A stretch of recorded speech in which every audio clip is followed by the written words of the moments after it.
Chapter 1. Damon Silvershade sprinted through the stretch of pine and cedar, paws pounding on the soft earth as the new sun gilded his fur with a golden hue.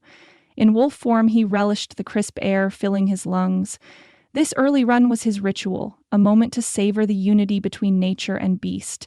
As alpha, he carried the responsibilities of an entire pack, yet during these precious minutes, he allowed himself the simple bliss of freedom. Near the pack house, he shifted smoothly and stood tall, rolling out the tension in his shoulders. A couple of wolves from the night patrol approached, dipping their heads in deference. "Any problems out there?" Damon asked, his tone brisk but warm. "None, Alpha," one patrol member replied. "Borders are quiet and the new scouting routes seem to deter any stray rogues."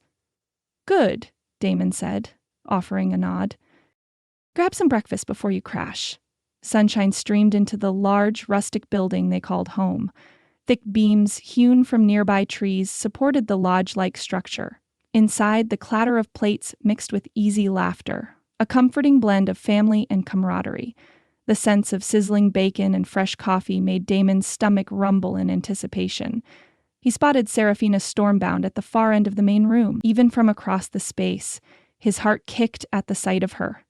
She wore a soft blouse and casual jeans, long black hair tumbling in gentle waves, and as usual, she was deep in conversation with a small group of pack members. They hung on her every word, clearly savoring her gentle guidance. When Seraphina noticed Damon, her green-gold eyes lit up. She excused herself and walked over to him, stepping lightly across the timber floor. "You look ready for a second run," she teased, eyeing his still rapid breathing. "Had to outrun my own thoughts," he joked, leaning down to press a swift kiss to her temple. "But I'll slow down for you." Her laugh was bright with affection, and it reminded Damon of why he led with such confidence, because beside him stood a mate who believed in him completely. Together they surveyed the bustling pack house, contentment flowing between them like an unbreakable bond. That afternoon, the pack house buzzed with anticipation for the upcoming celebration. Tables were being arranged in the open courtyard, strung lights hung from the wooden beams, and a steady hum of planning drifted through the hallways. Friendly voices called out instructions, ensuring every detail was handled before dusk arrived. At the edge of the courtyard, Damon and Seraphina discussed the final arrangements for the feast. A soft breeze carried the promise of a perfect evening. Clear skies, good food, and a gathering to strengthen ties with their neighboring pack. "I can't wait to see the looks on their faces when they taste Aunt Rita's honey-glazed roast," Seraphina mused, scanning the checklist in her hand. "Or when they see this unstoppable team we've built," Damon added. "The Crescent Moon Pack is stronger than ever thanks to our alliance. And you," Seraphina smiled. "You do realize I'm just the background force, right? You're the alpha, and a pretty amazing one." He reached out, tucking a lock of her hair behind her ear. "We lead together, love. Don't forget that." A sudden voice cut in. "I can't believe you're both out here talking about food while there's still so much left to arrange." The speaker was Rosalind, Seraphina's longtime friend and one of the highest-ranked betas. Her quick grin, however, took any sting out of her words. She approached with a clipboard of her own, shooting Damon a beam of appreciation that lingered a moment too long before turning to Seraphina. "I've got the tent for the visiting alpha sorted," Rosalind reported. "And the dance floor area is coming along, but we still need a few extra seats." Seraphina gave an approving nod. "Great, you've saved us a lot of time." Rosalind's gaze drifted back to Damon. "Anything you need me to handle, Alpha? I'm here to help with whatever." Damon exchanged a look with Seraphina, who offered a polite smile. "Nothing specific at the moment," he said, "but we appreciate your initiative." Rosalind's smile broadened, though her eyes glinted with something like ambition. Seraphina noticed, but pushed the thought aside. It was probably just Rosalind's excitement about the event. Still, a faint tingle of unease settled in Seraphina's stomach. She couldn't place it, but it was there. Before Seraphina could delve deeper into that feeling, a younger pack member jogged over with a small crisis about table placements, and Rosalind rushed off to handle it. Damon shifted closer, letting his hand graze the small of Seraphina's back. "We've come a long way," he said quietly, glancing across the courtyard where wolves worked in harmony. Sometimes I think about the future, about the day we might announce some big news. You know, pup news. A flush warmed Seraphina's cheeks, her eyes shining with a tender glow. If we did, our family would have an incredible life here, surrounded by so many who care, and that includes some individuals who might act overprotective. Damon let out a low chuckle. Let them try. A future stormbound Silvershade pup would have the entire pack's devotion. Seraphina's heart fluttered at the idea. She pressed a kiss to Damon's shoulder, inhaling his comforting scent. We'll talk more about it soon. They shared a moment of quiet contentment, the kind that spoke of a deep bond. A hush fell over them, as if the outside world paused to allow them this small slice of paradise. Then a call from across the yard reminded them of their duties. "We'd better get back before they string the lights in the wrong spots," Damon said with a grin. "Definitely," Seraphina agreed, turning hand in hand with him to supervise the final touches. The sun descended, casting long shadows over the pack's territory. In just a few hours, the courtyard would be alive with music, dancing, and celebration.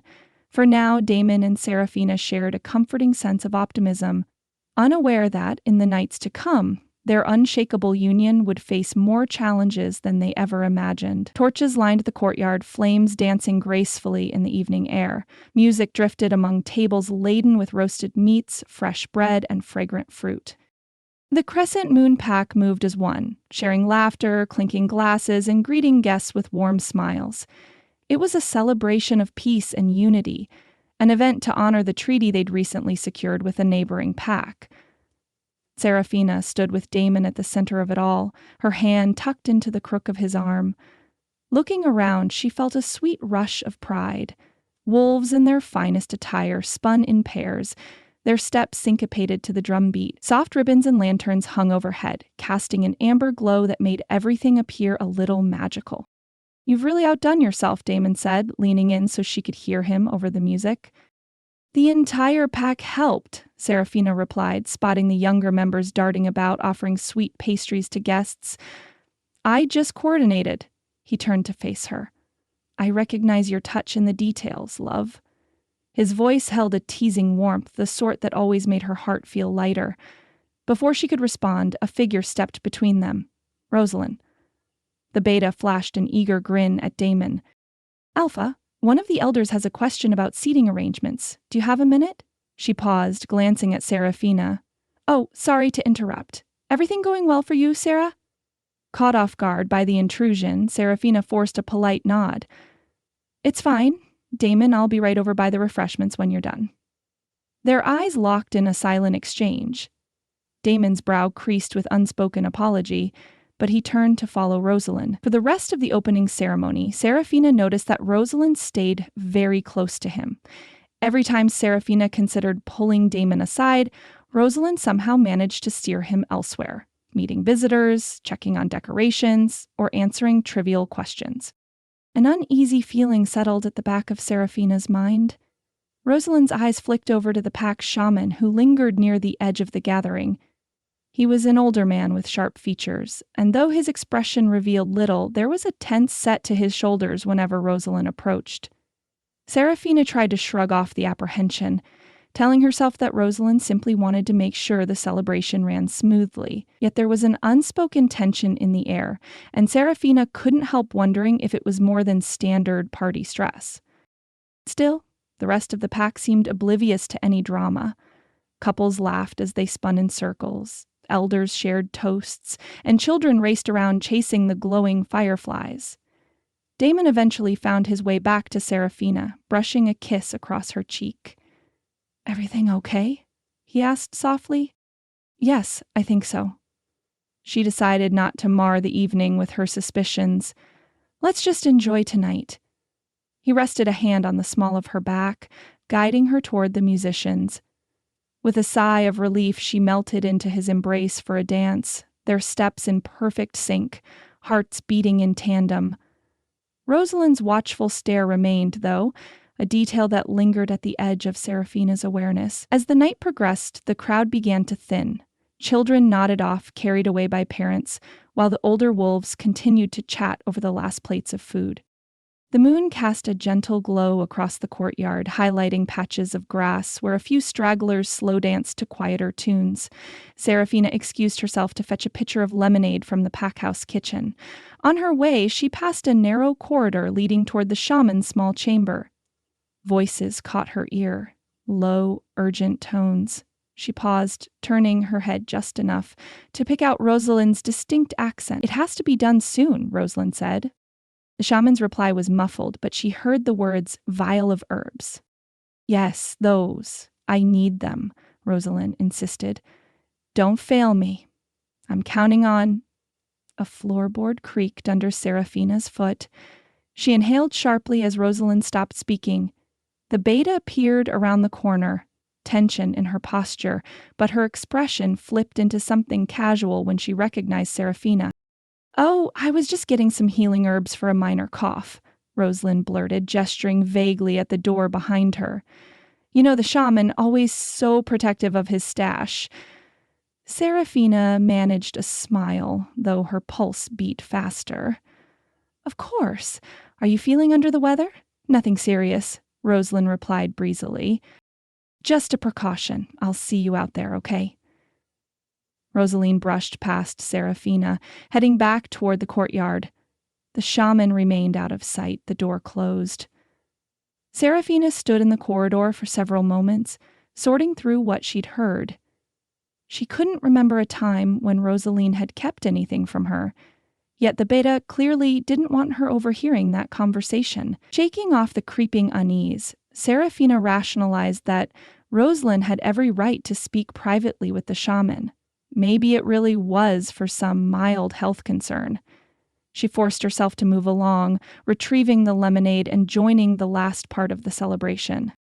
Damon was seated with a few pack members, engaged in easy banter. When he saw her, a tender grin curved his mouth, and he motioned for her to sit by his side. Still, an odd feeling clung to her thoughts, an odd doubt she rarely experienced. As she took her place next to her mate, she decided not to mention Rosalind's secrecy. The pack was enjoying a peaceful gathering, and Serafina didn't want to shatter the mood. Yet, as dawn inched closer, a subtle warning nipped at the edges of her mind, telling her that what she overheard might be more than a simple misunderstanding. Transition. When the last of the dancers left the courtyard and the torches dimmed, Serafina looked over at Rosalind, talking to Damon by the door. Her friend laughed at something he said, but Serafina caught a hint of tension in Rosalind's tight smile. The night ended on a pleasant enough note, yet Serafina fell asleep with an uneasy sense that their perfect world was about to change. The air was cool and crisp as the Crescent Moon pack gathered just outside the pack house for their evening run. The moon hung high above, casting its silver glow over the vast forest stretching endlessly into the night. Damon Silvershade stood at the front of their small group, his strong figure silhouetted by the moonlight, his senses already sharp, attuned to every sound in the woods. Beside him was Serafina, her hand lightly brushing his as they prepared to shift. "Are you ready, love?" Damon asked, his voice soft but steady. Serafina's lips curved into a teasing smile. "You know I'm always ready. I'd never let you outpace me." Damon chuckled, his breath coming out in a soft puff of air. He loved how confident she was, how fiercely she challenged him, even when it came to running. The light-hearted banter between them had become a familiar, comforting rhythm in their relationship. As the pack shifted into their wolf forms, the sound of paws meeting the forest floor was almost musical. The group broke into a run, the wind brushing against their fur, the thrill of the chase intoxicating. Serafina's wolf, sleek and agile, easily kept up with Damon, her silver fur glinting under the moonlight. She could feel his presence beside her, strong, sure, and a little possessive in the way he moved, always keeping an eye on her as they ran. Rosalind, their beta, lagged behind for a moment before shifting into her wolf form as well, moving with graceful power, her dark fur blending seamlessly with the shadows of the forest. She, too, was part of this patrol, keeping an eye on the boundaries of their territory as they ran. "Race you to the clearing," Serafina challenged Damon, her eyes bright with playful defiance. He shot her a sly grin before surging forward with a burst of speed. "You're on!" With a laugh, Serafina gave chase, her legs pumping, her heart beating wildly as she pushed herself to match Damon's pace. The sounds of the forest, rustling leaves, the snap of twigs, mingled with their laughter, and for a moment everything felt perfect. There was no worry, no tension, just the exhilarating freedom of running under the night sky, with her mate at her side. It happened in the blink of an eye. One moment, Serafina was enjoying the thrill of the chase, her heart full of joy as she kept pace with Damon, the wind rushing past her, and the next, chaos erupted.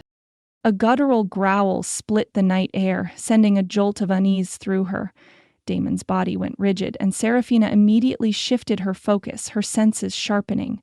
Out of the shadows, rogue wolves appeared, large, vicious, and hungry for a fight. There were at least 5 of them, their eyes glowing with malice. The night, which had been filled with the laughter of wolves enjoying their freedom, was now consumed by the snarls and growls of a pack under attack. Damon let out a deep, commanding growl, instantly taking charge of the situation. "Defensive positions!" he barked, his voice carrying the authority only an alpha could possess. The pack responded immediately, falling into formation. Serafina's instincts kicked in, her wolf agile and quick, positioning herself near Damon as they prepared to face the incoming threat. But something wasn't right. These rogues weren't acting like random attackers. They were coordinated, working together in a way that suggested a much darker intent. Damon and Serafina leaped into the fray, their combined strength and agility a force to be reckoned with. Every swipe, every bite, every movement was fluid and seamless. Until it wasn't. A rogue, larger than the others, lunged at Damon from the side, sinking its teeth deep into his shoulder. The sound of ripping flesh filled the air. Serafina's blood ran cold as Damon let out a strangled roar of pain. Her heart pounded in her chest as she rushed to his side, her eyes wild with panic. Her wolf wanted to tear into the rogue who had dared to harm her mate, but Damon's sharp command cut through the frenzy. "Stay back," he growled, his voice laced with pain but also authority. "Focus on the others." Serafina hesitated for only a second before redirecting her attention to the other rogues, her sharp claws slashing through the night. But a terrible sense of dread crawled up her spine, one that she couldn't shake. It wasn't just the rogue attack. It was something more. There was a darkness in the air, an energy that seemed to be pulling at her, and it centered around Damon. As the battle raged on, Serafina couldn't help but notice Rosalind standing on the edge of the fight. Her eyes were narrowed, her stance calm, almost too calm, as she observed the chaos unfolding. Serafina's gut twisted uncomfortably. Rosalind had always been fierce in combat, always part of the front lines, but tonight she was holding back, standing apart. And that was when Serafina saw it. Something small, almost invisible in the low light, but there nonetheless. Rosalind was holding something in her hand, something that shimmered faintly, a vial perhaps, or some kind of strange artifact. Serafina's instincts screamed at her. Rosalind wasn't just standing back, she was waiting for something. Before Serafina could make sense of what was happening, Damon howled in pain, the sound filled with raw agony. She turned, her heart breaking, and saw him collapse onto the ground, the rogue's claws still embedded in his flesh. But it wasn't just the rogue's attack. There was something more. Serafina's chest tightened, panic surging through her as an unseen force pressed down on Damon, intensifying his injuries. His eyes locked onto hers, wide with shock and pain. "Serafina." His voice was strained, the power in his alpha command weakened by whatever was happening to him. She barely registered the rogue she'd been fighting, too focused on her mate. Rosalind was still standing there, her eyes narrowed, a satisfied gleam in them that Serafina couldn't fully comprehend. That was when the truth hit her. This was no random attack. This wasn't just a rogue pack out for blood. This was sabotage. And it was aimed at Damon. Tears blurred Serafina's vision as she rushed to Damon's side, but the force holding him down seemed to intensify, as though some invisible hand was squeezing the life from him. His breath came in short, sharp gasps as he struggled to rise, his body betraying him. The alpha in him was fading under the weight of whatever magic Rosalind had unleashed. "Damon!" Serafina cried, her voice a mix of fear and desperation as she tried to pull him up, her claws slashing through the air. But it was as if an invisible force was pushing her away. Everything inside Serafina screamed for her to act, to do something. But her mate, the one she would do anything to protect, was slipping away from her, and there was nothing she could do. The fight raged on around them, but all Seraphia could hear was Damon's labored breath and the frantic pounding of her heart. The pack was strong, but for the first time, Seraphia wasn't sure if that strength would be enough to save him. The moon above them, once full and bright, now seemed distant, indifferent to the battle below. All she could think was, how had things gone so terribly wrong? The world seemed to tilt and warp around Serafina as she knelt by Damon's side, her hands shaking violently as she cradled his head. His breath was shallow, each exhale a rasping sound that sent a sharp stab of fear through her chest. His once proud, commanding presence now felt fragile, broken. The vibrant energy of the alpha who had led their pack with such strength and conviction was fading, slipping through her fingers like sand. "Damon, please, don't leave me," Serafina whispered, her voice hoarse with desperation. She could feel the pulse of his life slowly weakening against her touch, and it sent a shiver of cold panic through her veins. His eyes were barely open, his pupils dilated, and he seemed so far away, as though he were drifting into some distant, unreachable space. His lips parted, and his voice was strained, barely more than a whisper. "Sira, I'm sorry." His words were broken, filled with pain and sorrow, and her heart cracked at the vulnerability she saw in him. She shook her head quickly, refusing to accept his apology. "No. Don't. You'll be fine. You're strong, Damon, you always are," she said, her voice trembling as she pressed his head to her chest, feeling the raggedness of his breath as his body trembled in her arms. "We'll fix this. Just stay with me, please." Damon's hand, heavy and limp, reached for hers, his fingers brushing against her skin. His grip was weak, but it was enough to make her gasp, a fleeting connection that made her heart ache. His lips curled into a ghost of a smile, though it didn't reach his eyes. "I love you," he whispered, the words so raw, so final, as though he was preparing to say goodbye. "No!" Serafina's voice cracked as she clutched him tighter, her heart racing. She couldn't let him go, not like this, not when they had so much ahead of them. Her mind raced, trying to think of a solution, something, anything, that would stop the darkness creeping into his body. "Stay with me, Damon, please. Don't leave me, not now." A figure appeared beside them, casting a long shadow over Serafina as she held Damon in her arms. Rosaline, her face unreadable, knelt down beside them with her usual calm demeanor, though something glinted in her eyes, a coldness that Serafina didn't quite recognize at first. "Let me help," Rosalind said, her tone soft but insistent. "I'll go get the pack shaman. He'll know what to do." Serafina barely registered her words. Her gaze was fixed entirely on Damon, her mind screaming at her to do something, anything. But she felt so helpless. Her fingers were coated in his blood, her heart slamming in her chest as she tried to stop the wound from worsening, her efforts futile against the severity of the injury. "No," Serafina said, her voice tight with panic. She looked up at Rosalind, her eyes flashing with a mix of fear and confusion. "You don't understand.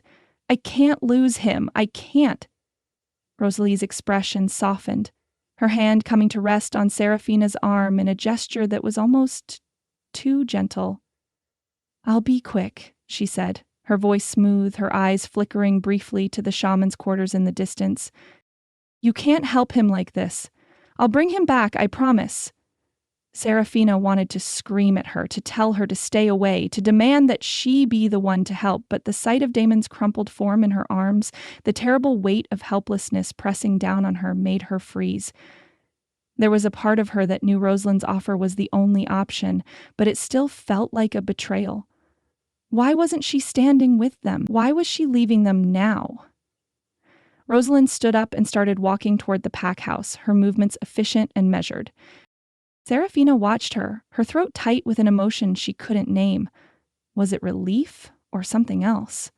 The unease she'd felt earlier, something that had clung to her every time Rosalind got too close to Damon, burned hotter now, but Serafina couldn't afford to dwell on it. She had to focus. Damon needed her. Gently, she lowered Damon's head to the ground, trying to keep him comfortable, even as she was consumed by terror. Her hands shook as she brushed the damp strands of hair away from his forehead, her fingertips brushing his skin, so warm, so alive, but barely. "You're not leaving me," she whispered fiercely, her voice breaking with every word. "Not now. Not like this." Damon's chest heaved with effort as he struggled to hold on, his eyelids fluttering closed for a brief moment before he forced them open again, his gaze landing on her. It was faint, but there was something in the depths of his eyes that made Serafina's chest tighten. "Sarah," Damon rasped, his voice strained. "You're my everything." A shudder ran through Serafina at the weight of his words.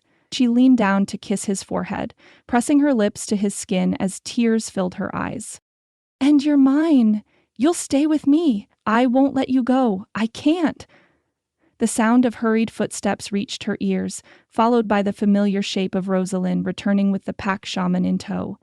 His presence was commanding, though his face was lined with worry, his hands already reaching for Damon's injury. Serafina stepped back slightly to allow the shaman to work, her heart racing in her chest. She couldn't tear her eyes away from Damon, could barely breathe as the shaman muttered quietly under his breath, his hands glowing with the faint light of healing magic. Rosaline, standing just behind the shaman, watched silently, her face a mask of calm. "He'll survive," the shaman said, his voice steady but his eyes shadowed with concern. "But he'll need time." Serafina's breath hitched, relief flooding her so swiftly she almost collapsed. She grabbed the shaman's arm, her hand still trembling. "How long? How much time?" The shaman met her gaze, his brow furrowing. "It depends, but the danger has passed. He's strong. He'll recover." Serafina nodded, trying to hold back the flood of tears that threatened to spill over. But despite the shaman's words, a part of her couldn't shake the feeling that something deeper was at play, that this night was just the beginning of a darkness creeping into their lives. As Damon was carefully lifted onto a stretcher and carried back to the pack house, Serafina walked beside him, her heart heavy, her every step filled with worry. Rosalind had been right in one sense. She couldn't save Damon alone. But that nagging feeling, that insistent voice in her head, told her there was much more to this attack than anyone realized. The pack house loomed ahead, and Serafina's mind raced with uncertainty.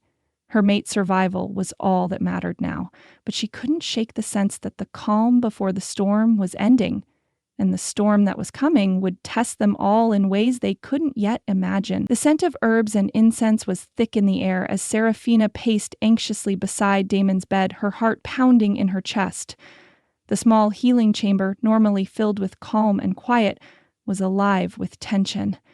Wolves from the pack had gathered at the door, unable to look away from the scene unfolding within. But Serafina couldn't tear her gaze away from Damon. He lay unconscious, his once commanding presence now reduced to stillness, pale skin flushed with fever. His chest rose and fell in shallow breaths, each one a reminder of just how close she had come to losing him.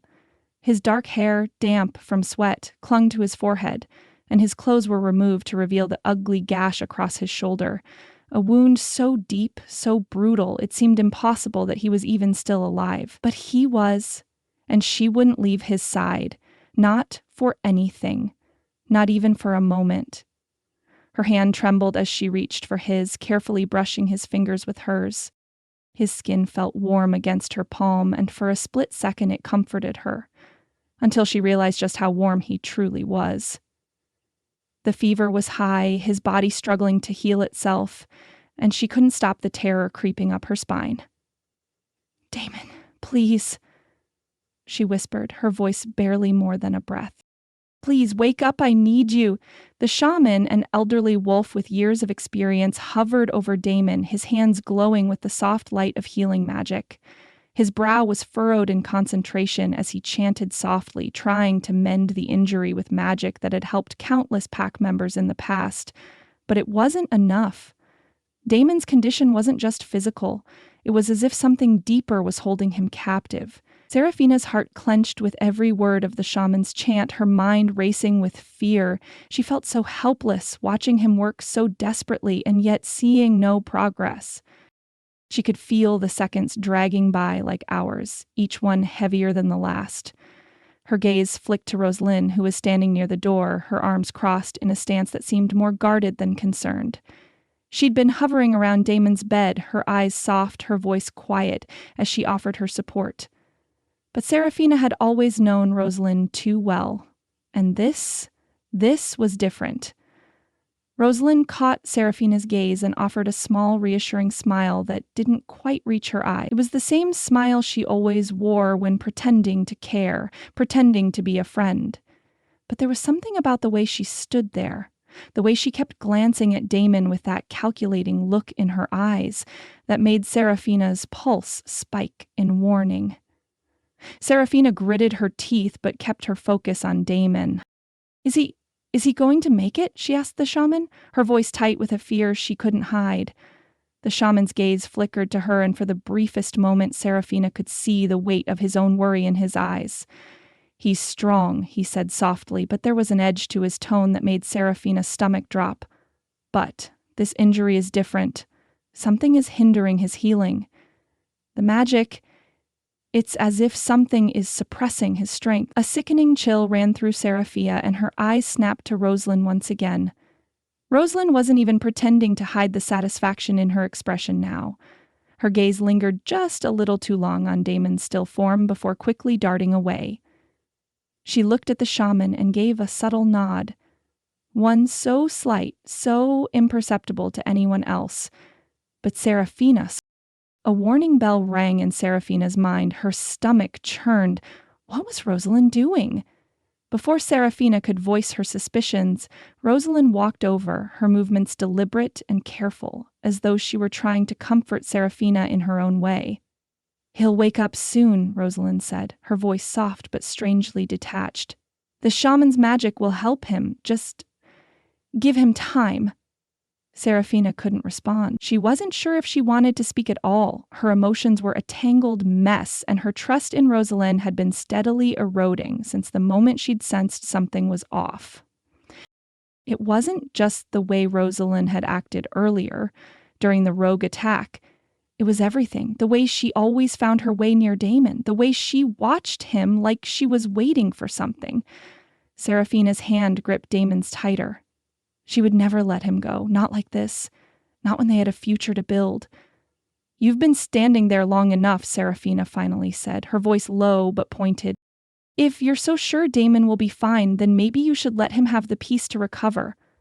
Rosalind's eyes narrowed, but she said nothing, her expression unreadable. She paused, her fingers tapping against her crossed arms in a quiet rhythm, then looked back at Damon. "I'll go for now," Rosalind said, her tone calm but her eyes flashing with something unreadable. "But if you need anything, you know where to find me." Seraphina barely nodded, too focused on Damon to offer more than that. As Rosalind left the room, the door clicking shut behind her, Seraphina exhaled shakily, her eyes falling back to Damon.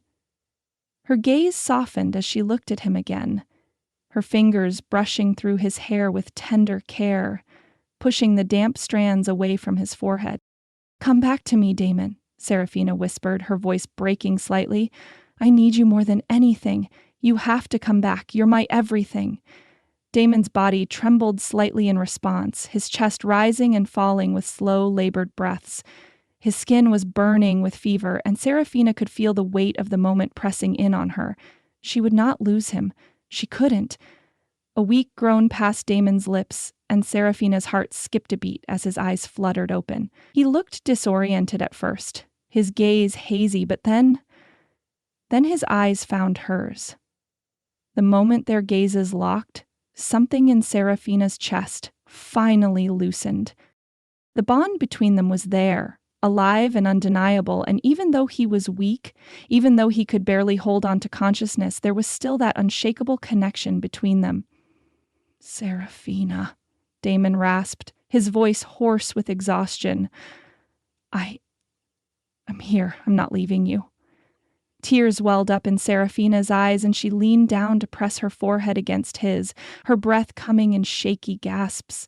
"I won't let you go, Damon. Never." In that moment, with Damon's hand weakly gripping hers, Seraphina could feel the bond strengthening, a steady pulse that resonated deep within her soul. He was still with her. He would fight, and she would fight for him. Together they would face whatever darkness was trying to tear them apart. For now, the world could wait. She had Daimon, and nothing would ever separate them again. Seraphina hadn't left his side for days, save for the brief moments when she was forced to tend to pack matters or seek out the healer's advice, but each time she returned to him, her gaze lingering on his face, willing him to wake.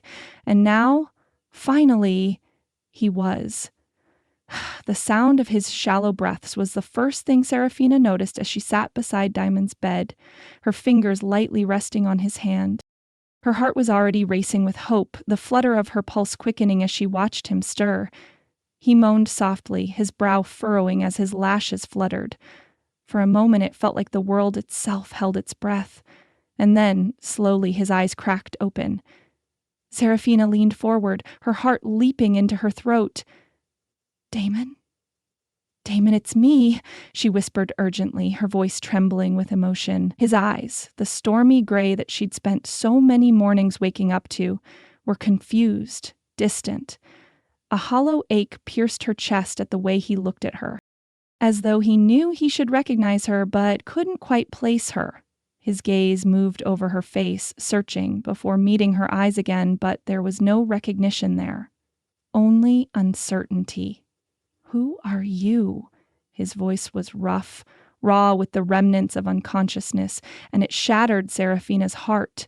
She felt like the ground had slipped from beneath her. This wasn't how it was supposed to be, and her mate shouldn't be looking at her like she was a stranger.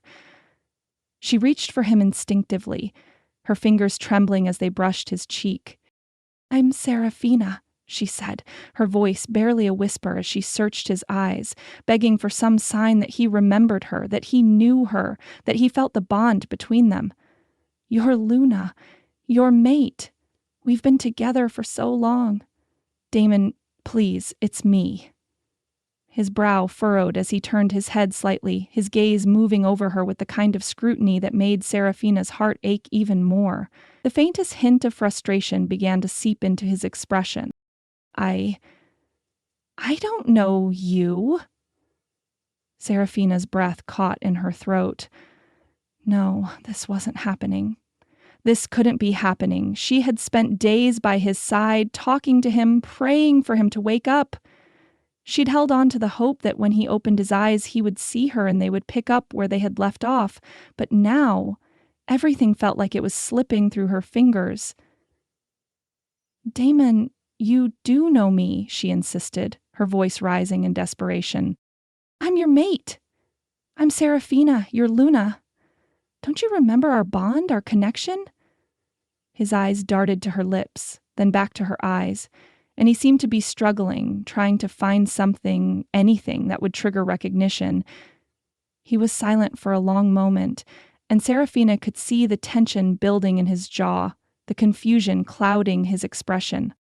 "I can feel something," he said slowly, almost as if he was speaking to himself, "but it's gone. I don't remember you, but I know I should care. I know you should mean something to me."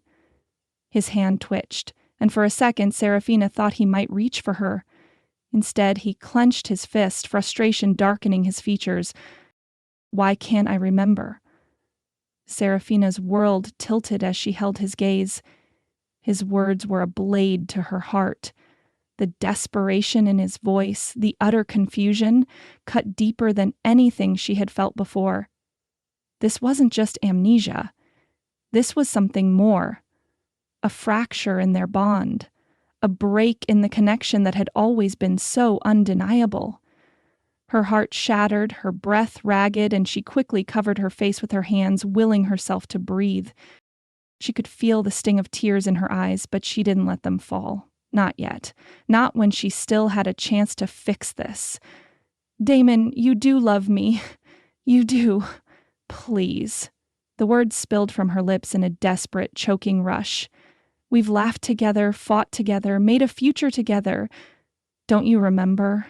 His eyes softened, but there was still no spark of recognition.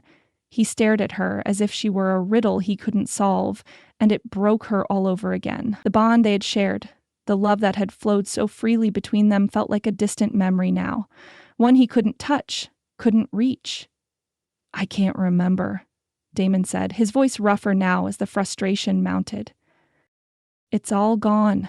All of it. I can't remember how long we've been together.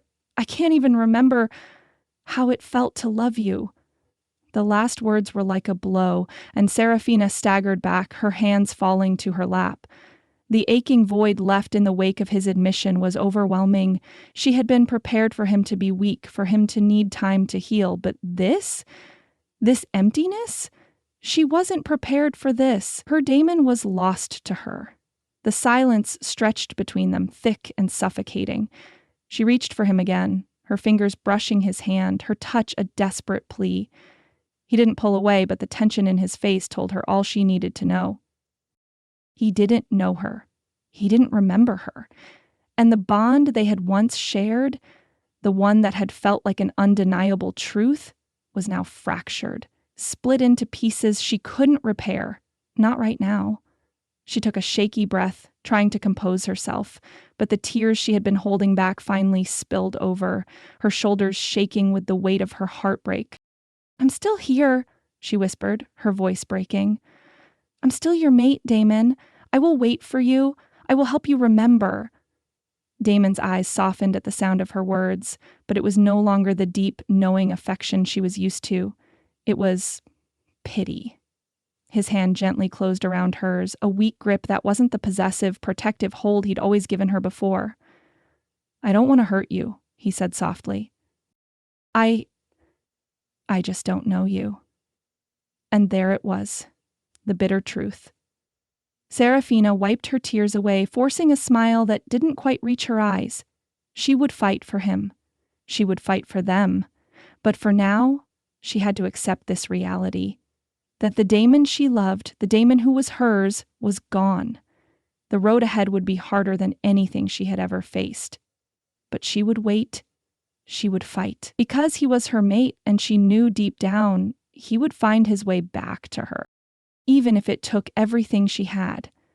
The long wooden table in the Crescent Moon Pack's dining hall was filled with the usual chatter, laughter, the clink of cutlery, and the comforting murmur of familiar voices. But for Serafina, it was quieter than ever. She sat near the center of the table, her fingers absent-mindedly tracing the edge of her glass, staring across at Damon. Damon, who had been beside her in every part of their lives, was now an unfamiliar figure, distant, silent, as though a wall had been built between them. It wasn't just his lack of recognition, the loss of their bond that haunted her. It was his emotional absence, the way he seemed to have retreated inside himself, unable or unwilling to reach out to her. The pack had settled into their places, the alpha seat at the head of the table now feeling like a cold, lonely throne. Damon sat at the far end, his shoulders stiff, his hands wrapped around a goblet of water. The plate before him was untouched, and his gaze drifted aimlessly around the room, never meeting Serafina's. It was as if he was physically present, but mentally absent. He wasn't his usual self. He wasn't with her. Serafina's heart ached with every passing moment. She had thought that given time, the bond would heal, that he would remember her, that he would return to her. But the days had passed, and the quiet desperation in Damon's eyes remained, a painful reminder that she was still a stranger to him. The tension in the air was palpable. The pack, too, felt the shift, couldn't help but feel the rift between their alpha and his mate. Their glances kept drifting nervously to Serafina, as if they didn't know how to address the sudden divide that had been created. They had always looked to the bond between Damon and Serafina as something unshakable, But now the silence between them was deafening, and Serafina could feel the cold weight of their sympathy. Rosalind, of course, seemed to be in her element, sitting close to Damon, her body language open and welcoming as she leaned in slightly, speaking softly to him, her eyes lingering on his face with a kind of intensity that Serafina couldn't quite ignore. "How's the food, Alpha?" Rosalind asked, her voice light, her gaze never leaving Damon. "I'm sure you must be tired after everything." Serafina's grip on her glass tightened, her nails digging into the side as her pulse quickened. She could hear the soft, affectionate tone in Rosalind's voice, and it sent a stab of bitterness through her. Her instincts screamed at her to say something, to remind Rosalind of her place, but Serafina didn't. She couldn't. Not when Damon wasn't even aware of it. Damon glanced at Rosalind, and for the briefest moment, Serafina saw something like appreciation in his gaze. "It's fine," Damon replied quietly, his voice distant, as though he were speaking to a stranger. I'm not hungry." Rosalind smiled, her eyes softening with something close to sympathy. She shifted a little closer to him, her voice lowering as she continued to speak to him, offering reassurances Serafina felt were unnecessary. Her stomach twisted, but she refused to let it show. She had to remain calm. One of the betas, a younger male who had been part of their pack for years, attempted to break the silence, his voice warm and cheerful. "Come on, Damon. You're the one who always says that food brings good energy. The pack will be better off if you eat." He chuckled, trying to lighten the mood, but Damon didn't even respond, his attention on the untouched plate before him. His fingers traced the rim of his glass idly, but his mind seemed elsewhere. Serafina's heart clenched painfully. Her gaze wandered to Damon's features, tracing the familiar lines of his face. Except now, they seemed foreign, unreadable. She remembered the way his lips would curl into a smirk whenever she teased him. She remembered how his eyes would soften whenever he looked at her, full of love, devotion, and warmth. But now, nothing. It was as though the connection they had built over years of shared lives and experiences had been erased in an instant. He couldn't even recall what it felt like to love her. And that hurt more than anything. The young beta cleared his throat awkwardly, sensing the growing tension in the room. "Right, of course. I was just trying to..." But the words died on his lips when Damon raised his hand slightly, his tone flat and distant. "I'm not hungry." Serafina's chest tightened. She hated how cold he sounded, how detached. This wasn't the man she had fallen in love with, the man who had once been her rock. This man, this stranger before her, was breaking her. Her emotions were a whirlwind. Fear, sadness, frustration. She wanted to cry, but she wouldn't. Not here, not in front of the pack. She could feel their eyes on her, filled with sympathy and concern. The weight of their pity was unbearable. Damon shifted slightly, glancing up at the beta who had spoken before he looked toward Serafina for the first time since sitting down. His gaze swept over her face, but there was no warmth in it, no flicker of recognition. She held her breath, praying for the spark of affection she used to see in him, but all she saw was emptiness. I'll be going to rest," Damon said quietly, his voice still distant. He pushed back from the table, the motion jerky and uncoordinated, and stood, making his way toward the exit. Serafina stared after him, frozen in place. Her heart dropped to her stomach, a sickening feeling of helplessness washing over her. She wanted to call out to him, to stop him, but what could she say?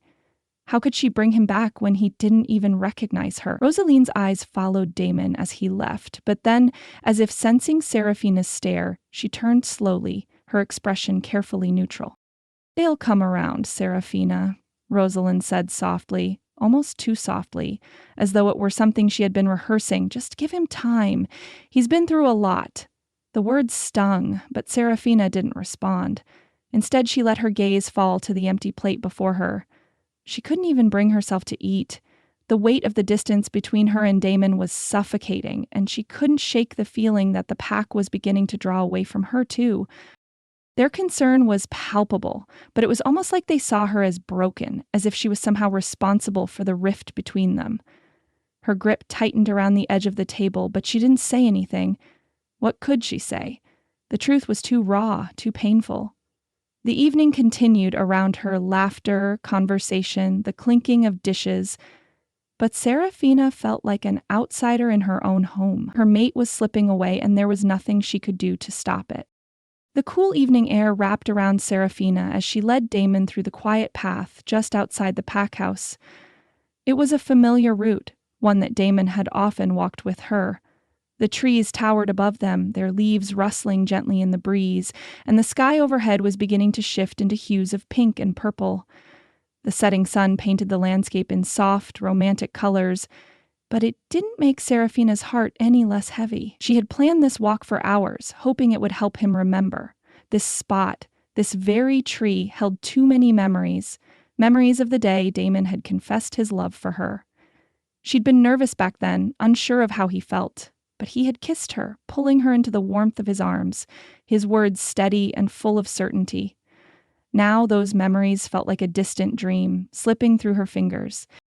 Damon was walking beside her, his strides measured, his eyes distant, and Serafina could feel the ache of his detachment growing with every step. He looked at her with polite interest, but there was no recognition in his eyes, no warmth, nothing that reminded her of the Damon who had once been hers, completely. She stopped in front of the old oak tree, the one that had witnessed the beginning of their love, the place where they had shared their first kiss, their first confession. The bark was rough under her fingers as she lightly touched it, glancing back at Damon, a soft, hopeful smile on her face. "Damon," she began, her voice low but full of emotion, "this is the tree where you first told me you loved me." Damon glanced at it briefly, then back at her, his expression clouded with confusion. He seemed to feel something, a flicker, but it quickly passed. "I can sense that it's important," Damon said, his voice distant, his brow furrowed in concentration. "But I don't remember."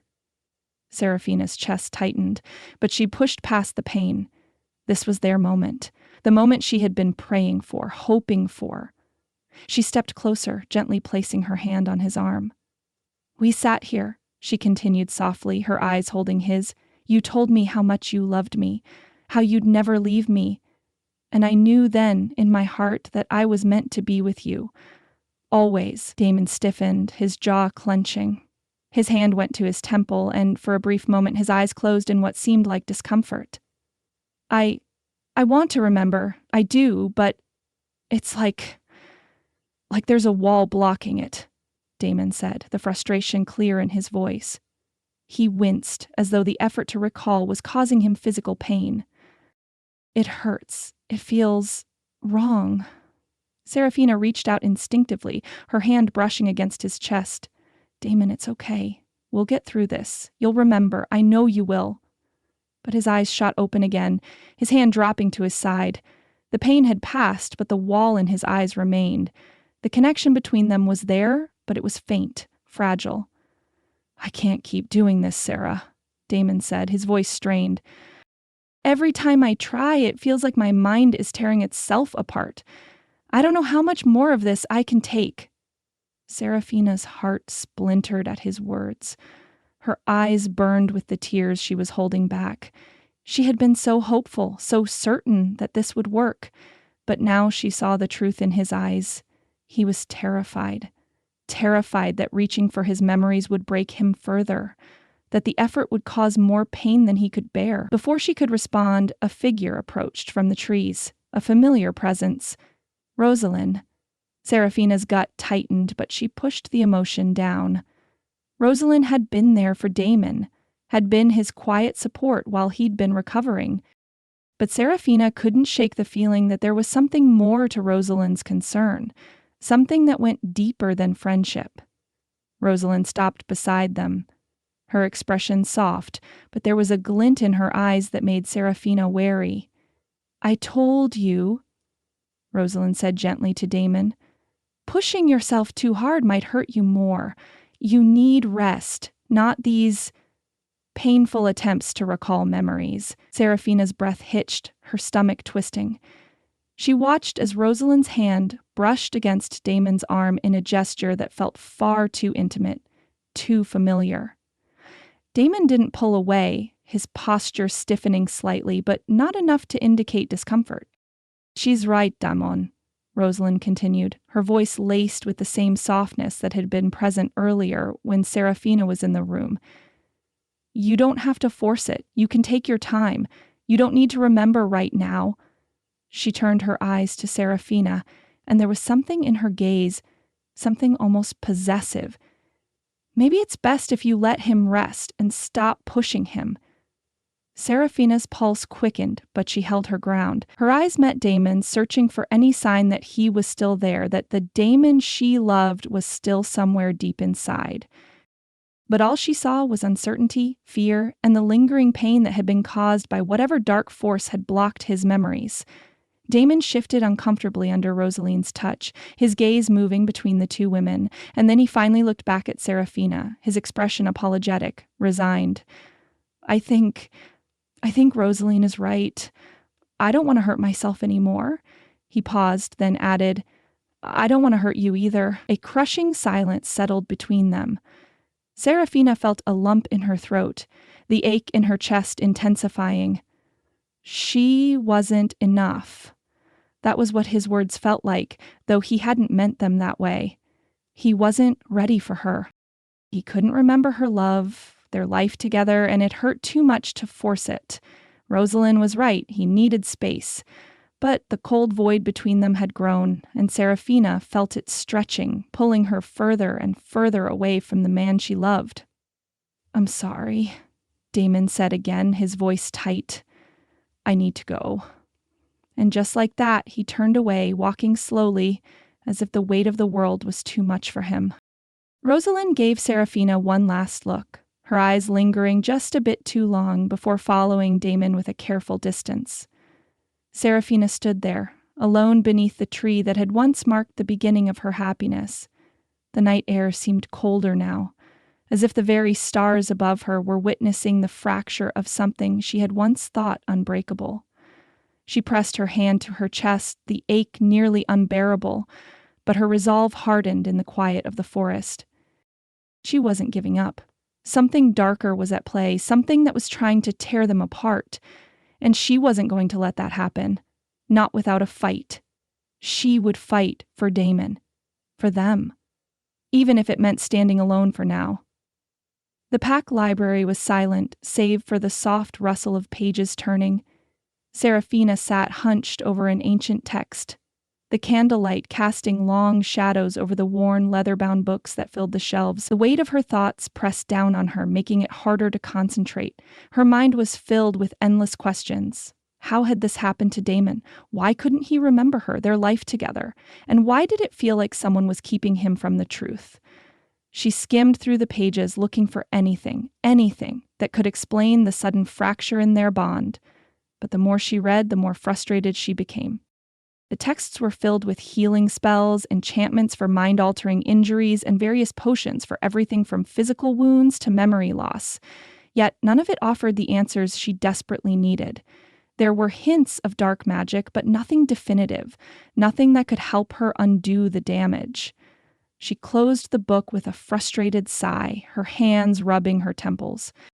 It felt as though she was fighting against an invisible force, something that was actively trying to tear them apart. Her gaze shifted to the window, the moonlight streaming in, and for a moment she closed her eyes, hoping that Damon would remember. But a noise broke her concentration. Footsteps. A figure appeared in the doorway, their silhouette framed by the soft glow of the hallway lanterns. It was Kai, a younger beta in training who had recently started assisting with pack matters. His broad shoulders and serious demeanor made him stand out from the other betas, and there was something about him that made Serafina feel a sense of calm, as if he understood the weight she carried. "Serafina," Kai said quietly, stepping inside, his eyes scanning the books scattered across the table. "You've been in here for hours. Is everything all right?" She looked up at him, a tired smile pulling at her lips. "I'm fine, just looking for answers." Kai nodded, his gaze softening. He wasn't just another pack member. He had always been observant, always seemed to notice when something was wrong, even when she tried to hide it. And right now he noticed her distress. "You don't seem fine," he said gently, walking closer. "Something's been off lately, I can tell. You've been distant from the pack. Damon, too." Seraphina's heart ached at the mention of Damon, but she couldn't stop herself from letting out a small, bitter laugh. "Damon is lost. I can't reach him anymore." She didn't tell him about the nights she'd spent waiting for him to remember or the endless hours she had spent searching for a solution. But Kai seemed to understand. He sat down across from her, leaning forward, his voice dropping lower. "I've seen something strange," he confessed. "The shaman and Rosalind. They've been acting strange. I've seen them exchanging pouches of herbs, muttering things under their breath when they thought no one was looking." Seraphina's eyes widened. She hadn't imagined it. The unease she'd felt every time Rosalind and the shaman had been together, the secretive conversations, the way Rosalind had acted like she was trying to keep Damon away from her. Now it made sense. "What do you mean strange?" she asked, her voice tight. Kai hesitated for a moment, then looked at her seriously. "Greater than, I don't know. But there's something off about it. The herbs, I've never seen them before, and the way Rosalind's been looking at Damon, it's different. She's been making sure he stays at arm's length from you, hasn't she?" Seraphina nodded slowly, her heart sinking. She had known, deep down, she had known something was wrong, and now, here it was. Confirmation. "I can't prove anything," Kai continued, "but if you want to find out what's going on, you need to keep an eye on them. Trust your instincts, Seraphina. If something's happening to Damon, it's not just by chance." Seraphina's mind raced, her pulse quickening with a new sense of purpose. She wasn't imagining it. Rosalind was involved, and now she had the first real lead. "Thank you, Kai," Seraphina said, her voice low but full of determination. "I won't let this go." The weight of what Kai had said sat heavily in Seraphina's chest, but it wasn't enough to stop her. She needed more. More proof, more information, and as she rifled through the texts in the library, she found it. A dusty tome hidden behind others, its pages yellowed with age. It was a collection of dark magic rituals, but there was something about it that felt different from the rest. Her breath caught as she flipped through the brittle pages. There it was, a detailed description of potions and spells that could sever or suppress a mate bond. Her hands trembled as she read the words, the meaning of them sinking in. These weren't just healing spells, these were dark spells. Her thoughts whirled. She had to stop Rosalind. She had to prove it.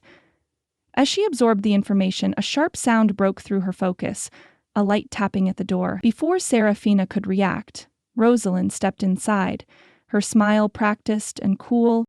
"Still searching for answers, I see," Rosalind said, her voice light but with an undertone that made Seraphina bristle. "I didn't mean to interrupt. I just thought you could use a little company." Seraphina stiffened, quickly hiding the book under the pile of others. "I'm just doing some research." "What are you doing here, Rosalind?" Rosalind's gaze flicked briefly to the table, to the pile of books, and back to Seraphina. There was a moment of silence before she spoke again. "Oh, just wanted to check on Damon, make sure he's all right. He's been under a lot of stress lately. I know you're both going through a difficult time." She gave a soft, almost pitying smile, but it didn't reach her eyes. "He'll remember soon. I'm sure of it." Seraphina held her ground, her expression neutral. "I'm sure he will, but I'm fine. Thank you for checking in." Rosalind seemed to study her for a long moment before nodding with a thin smile. "Of course," Rosalind said smoothly. "I'll let you get back to your research. If you need anything, don't hesitate to ask." As Rosalind turned to leave, Seraphina's mind raced. She knew now. Rosalind had to be behind this. She had to be. And now Seraphina had the proof. But she needed more. She needed to confront Rosalind, to expose the truth. That night, as Seraphina sat by Damon's side once more, he tossed and turned in his sleep, his brow drenched in sweat. The nightmares had returned. The same vague, haunting dreams where he could hear her voice calling to him, but he couldn't reach her. He saw her face, but it was blurry, distant, like she was fading away with every step. Damon awoke with a sharp gasp, his body trembling, and his eyes snapped open. Wide, frantic. His breathing was shallow, and for a moment it looked as though he couldn't remember where he was. Seraphina's heart clenched as she leaned over him. Damon, it's okay. It's just a dream. You're okay. Damon looked at her, confusion clouding his gaze as he ran a hand through his hair. Why does it feel like I'm losing you? He whispered, his voice hoarse with uncertainty. Why can't I remember? Seraphina's throat tightened. The pain in his voice, the longing, the confusion, it tore at her. He was still in there. He still felt it. It's okay, she said softly, her hand brushing against his. You'll remember. You have to. But his eyes darted to the door, and Seraphina's heart sank as Rosaline appeared, standing just outside the room, watching them. He needs rest, Rosaline said, her voice low but calm. He's been through a lot. Don't push him too hard, Seraphina. You might be hurting him more than helping him. Damon turned toward Rosaline, a weary look on his face. Seraphina's chest tightened as she saw the subtle shift in his attention. The way his focus seemed to lean toward Rosaline, as though she were the one offering comfort. Seraphina's resolve hardened. She wasn't going to let Rosaline win. She would protect Damon and she would fight for their bond, but the path ahead was darker than ever. The morning sun filtered through the heavy drapes of Seraphina's quarters, casting long shadows across the room. She had awoken early, feeling off, but as the minutes ticked by, it became impossible to ignore. There was a dizzying sensation, a deep heaviness in her chest that she couldn't shake. She had never felt like this before, out of sorts, overheated, and nauseous. Even for a werewolf whose senses and strength often surpassed normal human limits, this was unusual. She tried to brush it off, blaming it on the lack of sleep, the constant worry over Damon, but something in her gut told her it wasn't just fatigue. She pushed the covers off her legs and swung her feet to the floor, but the moment she stood, the room tilted. The wave of dizziness surged through her, her heart pounding in her ears. After a long, slow breath, she tried to steady herself. This wasn't normal. No, this was something different. It felt too personal, too profound to ignore. Seraphina placed a hand against her stomach, her brow furrowing. The sensation in her chest, the heaviness, lingered, and with it came a sudden, inexplicable intuition, a pull, as though something was awakening inside her. Unable to shake the feeling, Seraphina made her way to the pack healer's quarters. The healer was an older wolf, wise and calm, someone who had treated countless injuries, illnesses, and magical afflictions in the pack. If anyone could offer answers, it would be her. Seraphina entered the small, cluttered room, the scent of herbs and soft candlelight filling the air. The healer was bent over a table, sorting through dried plants, but she paused when she saw Seraphina. The healer's sharp eyes studied Seraphina's face, the lines of concern immediately deepening. Seraphina, you look unwell. What's troubling you? The healer's voice was low, yet full of quiet authority. Seraphina hesitated, then gave in, her voice trembling ever so slightly. I don't feel right. Dizzy, nauseous. It's unlike anything I've experienced before, and I've been feeling strange, almost heavy. The healer's eyes softened, a knowing flicker crossing her features. She beckoned Seraphina to sit, her hands already preparing a blend of herbs and potions that Seraphina knew were meant to calm the body, but the healer's words were measured when she spoke. Have you noticed any changes in your cycle? The healer asked gently, setting the herbs aside and watching Seraphina carefully. Seraphina's stomach churned at the question. She hadn't thought about it, but in the back of her mind, she already knew. The connection between her and Damon had been strained ever since the attack, and in the chaos of everything, she hadn't noticed the signs until now. I haven't thought about it, Seraphina admitted quietly. She paused, then added, but now that you mention it, I have felt different, like something inside me is changing. The healer's expression softened, and she placed her hand over Seraphina's. The warmth from her touch comforted Seraphina, yet the healer's eyes held a deep, knowing weight. "I believe I know what's happening," the healer said, her voice careful. "You're pregnant, Seraphina. You're carrying Damon's child." Seraphina's breath caught in her throat, and for a long moment everything around her seemed to still. Her heart hammered in her chest as her eyes searched the healer's face, looking for any sign of doubt, any hint that this was a mistake. But the healer's gaze never wavered. There was no doubt. The overwhelming flood of emotions that hit Seraphina left her breathless. A deep wave of joy, unexpected and pure, surged through her. But it was tempered with a terrifying uncertainty. Her hand instinctively went to her abdomen, the realization settling in. This wasn't just a new chapter in her life. This was a life with Damon, their child, a bond formed in the most intimate way. But with that joy came a terrible fear. Damon didn't remember her. He didn't remember their bond. And now, Seraphina wasn't just fighting for her love with him, she was fighting for the future of their child, too. Tears welled up in her eyes as she looked up at the healer, her voice barely above a whisper. "I want him to know. I want Damon to know we're having a baby. Maybe it will help him remember. Maybe it will bring him back to me." The healer placed a gentle hand on Seraphina's shoulder. Her eyes filled with empathy. "You must be cautious, Seraphina," she advised quietly. "Damon is under a great deal of emotional strain.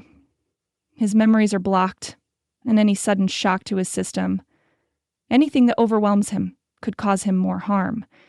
He might need time to adjust, to come to terms with this. You have to be patient with him." Seraphina nodded, swallowing against the lump in her throat. Patience. That was the one thing she was running low on. She wanted Damon to be the man he once was. Strong, confident, and loving. She needed him to be that man not just for her, but for the child they would raise together. "But he deserves to know," Seraphina whispered. "He deserves to know he's going to be a father." The healer gave her a soft smile, one that held the weight of experience and compassion.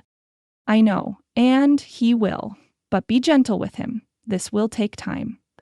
Your bond is strong, Seraphina, and this child, your child, is a part of that bond. You will both find your way back to each other, but it will take time and trust. Don't rush it." Seraphina stood slowly, wiping away the single tear that had escaped. Her heart swelled with a mixture of emotions: hope, fear, love, and a deep, unshakable determination. "Thank you," Seraphina said softly, her voice thick with gratitude. "I'll be patient. I'll wait for him." The healer nodded, her expression knowing. "Trust in your love, Seraphina, and trust in the strength of your bond. It will guide you both." As Seraphina left the healer's chambers, the weight of her discovery still heavy in her chest, she walked through the quiet halls of the pack house. The thought of Damon, of their child, filled her heart with a renewed sense of purpose. She would do whatever it took to restore Damon's memories, to heal the rift between them, and to protect the life they had created together. She just needed him to remember. For them. For their baby. And somehow she would make sure that he did. The evening was quiet in the pack's secluded corner where the elder wolves and betas in training often gathered. Seraphina had walked for a while, lost in her thoughts, until the crisp air had begun to cool her skin. As the last of the sunlight faded, she found herself at a small firelit gathering in the back courtyard, where she had always felt safe. A place where the weight of the world could be briefly lifted. Kai was sitting by the fire, his usual stoic expression softened by the warmth of the flames. He was a young beta in training, with broad shoulders and an easy confidence that made him a reliable presence in the pack. Despite his quiet nature, there was a kindness in his eyes, a readiness to listen that made Seraphina feel like she could talk without fear of judgment. She hesitated for only a moment before walking over to him, the cool breeze ruffling her hair. Kai looked up, his eyes meeting hers with a familiar warmth. "Seraphina," he greeted, standing and offering her a seat beside him. "I didn't expect to see you out here. Everything okay?" Serafina gave him a small, tired smile and sat down, the words pressing in her chest. She couldn't bear the isolation any longer. It felt like her world was crumbling, but Kai's steady presence gave her a sliver of hope. "I've found something out," she started, her voice softer than usual. "Something that changes everything." Kai raised an eyebrow, the concern in his eyes evident. He leaned in slightly, his posture showing that he was listening intently. "What is it?" he asked, his voice calm. Serafina hesitated, her hands trembling as she folded them in her lap. Her gaze dropped to the ground for a moment as she gathered the strength to speak.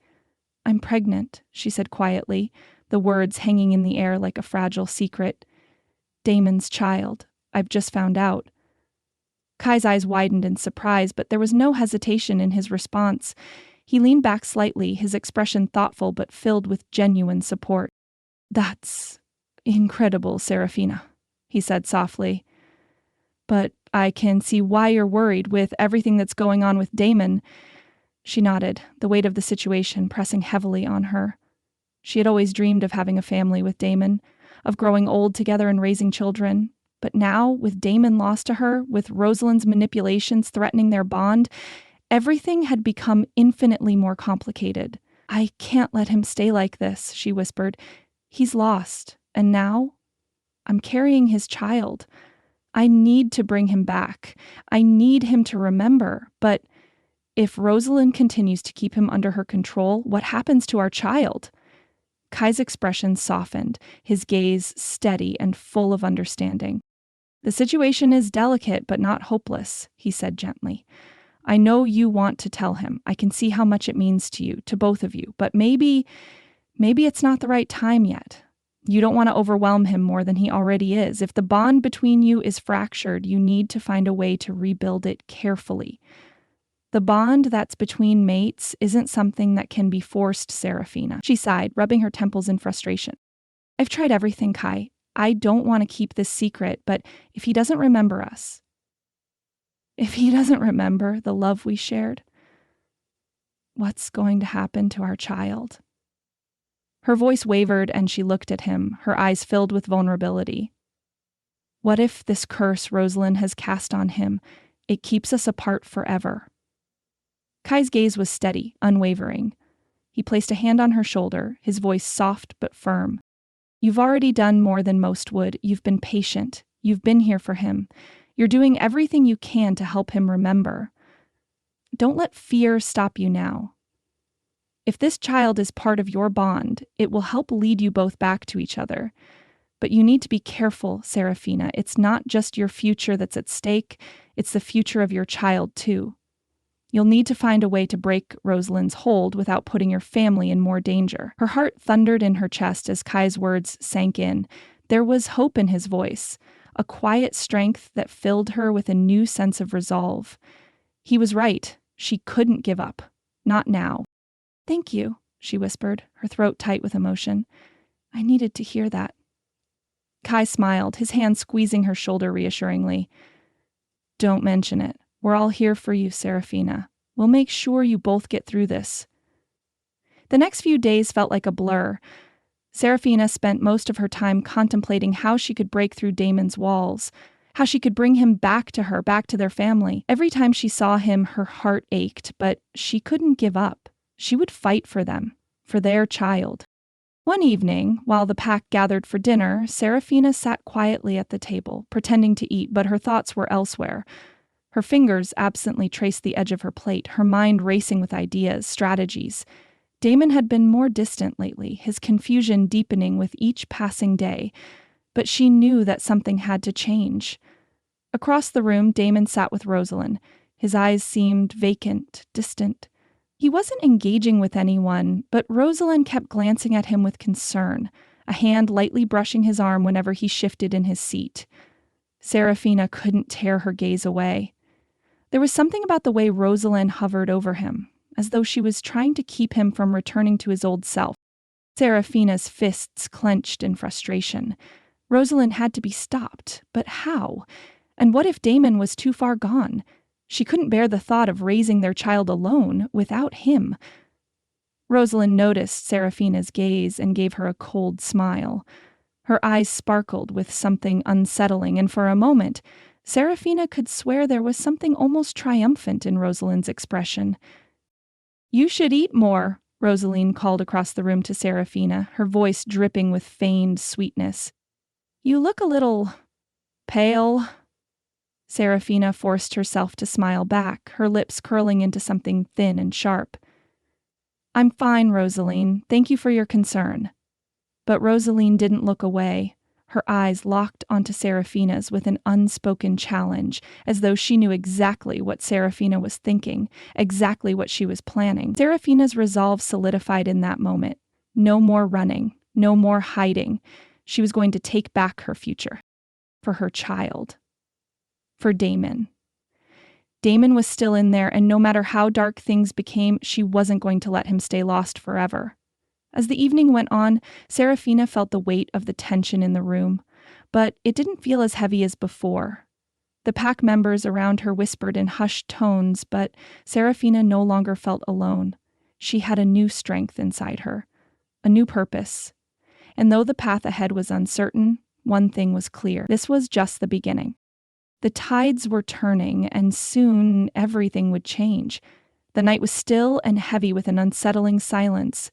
The only sound was the steady ticking of a clock on the wall, marking the passage of time that seemed to move far too slowly for Serafina's anxious heart.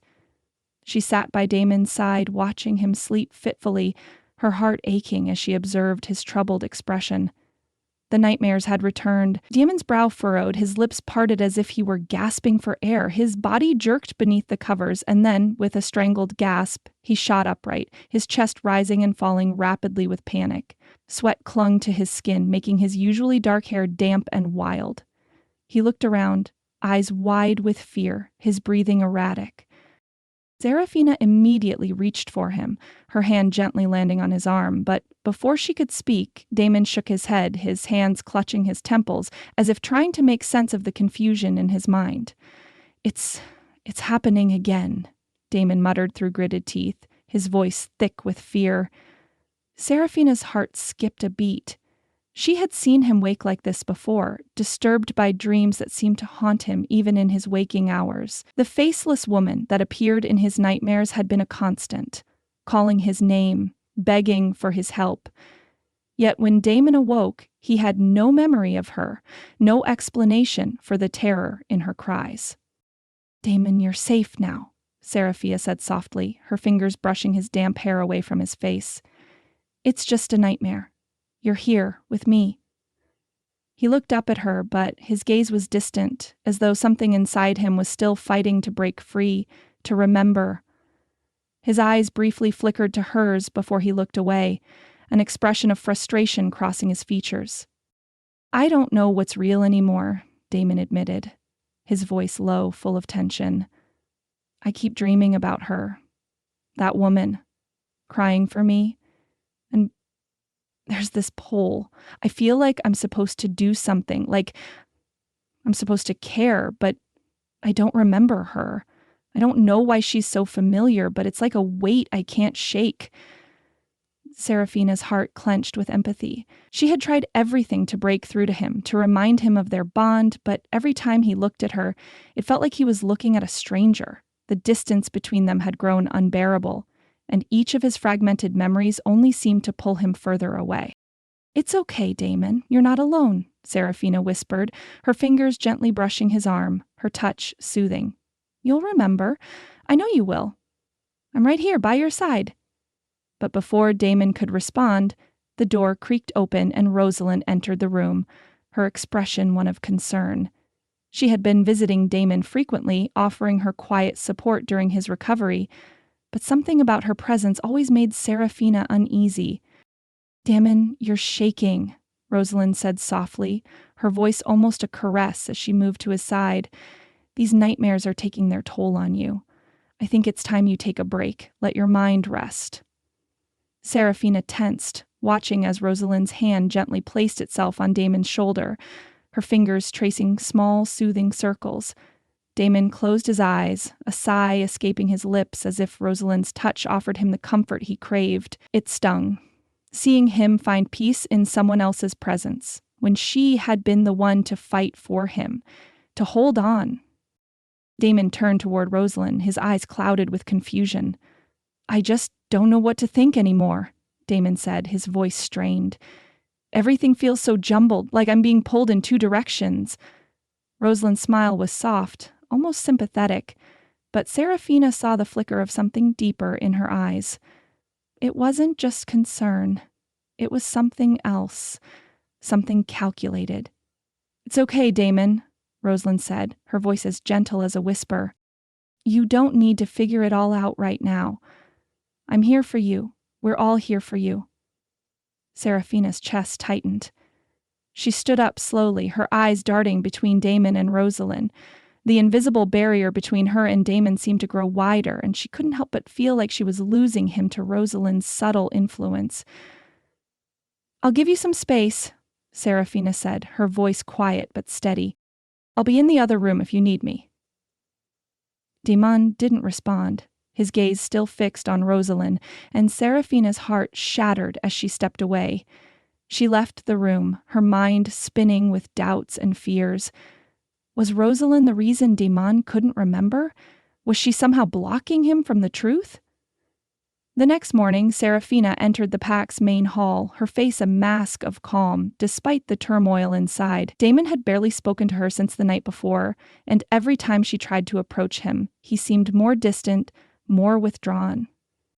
His quiet moments with Rosalind were becoming increasingly frequent, and Serafina felt the weight of her growing suspicion pressing down on her. The pack was gathered in the main hall for an early briefing. Tension hung thick in the air, and Serafina could sense the undercurrent of unease rippling through the pack. The rogues at the borders were becoming more frequent, more aggressive, and the pack's leadership was faltering under the uncertainty of Damon's condition. Damon stood at the front of the room, his posture stiff, his eyes scanning the reports in front of him with a focus that seemed more mechanical than driven. His mind wasn't fully here, and Serafina could see it. The gap between them, the growing divide. "We've had more rogue sightings along the eastern border," the beta-in-training reported, his tone serious. "They're moving closer to pack territory, and we need to increase patrols." Damon nodded absently, his fingers tapping against the surface of the table, but it was Rosalind who spoke next, her voice cutting through the tension. "Perhaps I should lead the patrols personally," Rosalind suggested smoothly. "I've been in the field before, and I know how to handle situations like this." The words sent a cold shiver down Serafina's spine. She could see the subtle way Rosalind positioned herself, always near Damon, always offering herself as the solution. Damon glanced at her, and without hesitation, he nodded. "I think that's a good idea," Damon said, his voice quiet, lacking the usual conviction. "Rosalind, you lead the patrols. Make sure the borders are secured." Serafina's stomach churned. She had been hoping for Damon to take charge, to show that he still had the strength to lead them. But his continued reliance on Rosalind made her heart twist with a sense of helplessness. Was this how it would always be now? As the meeting progressed, Serafina noticed the way the pack members looked at her. Their expressions soft with sympathy. They were concerned, but there was nothing they could do to bridge the gap. Damon was their alpha, but he was not the same man he used to be. The pack's unity was fraying, and Serafina realized, with a heavy heart, that it wasn't just Damon's memory that was at risk. The entire pack's safety was hanging by a thread, and with Rosalind continuing to subtly influence him, she wasn't sure how much longer they could hold everything together. Later that night, Serafina couldn't sleep. She paced restlessly in her quarters, her mind racing with the knowledge that Damon's struggles were growing more intense, more desperate. The nightmares, the confusion, the increasing presence of Rosalind. It all pointed to one thing. Something was terribly wrong. Meanwhile, Damon lay in his bed, restless and tormented. The dreams returned in waves, vivid, cruel dreams of Serafina, her face twisted in sorrow, calling out to him, begging for him to remember. He tossed and turned, his body drenched in sweat, and with each passing minute he felt further away from the truth. "Why can't I remember?" Damon whispered to himself, his voice hoarse as he sat up in bed, clutching his head in agony. Why can't I remember her? Outside his door, Rosalind heard him stir. She walked toward his room, her steps slow and deliberate, a smile curving at the corners of her lips. The seeds of doubt she had planted in Damon's mind were taking root. "Damon," Rosalind called softly from the doorway. "You need rest. Let me help you. I'm here for you." Damon didn't look at her, his mind clouded, still trapped in the haze of his confusion. "I'm not sure who to trust anymore," Damon confessed, his voice barely audible.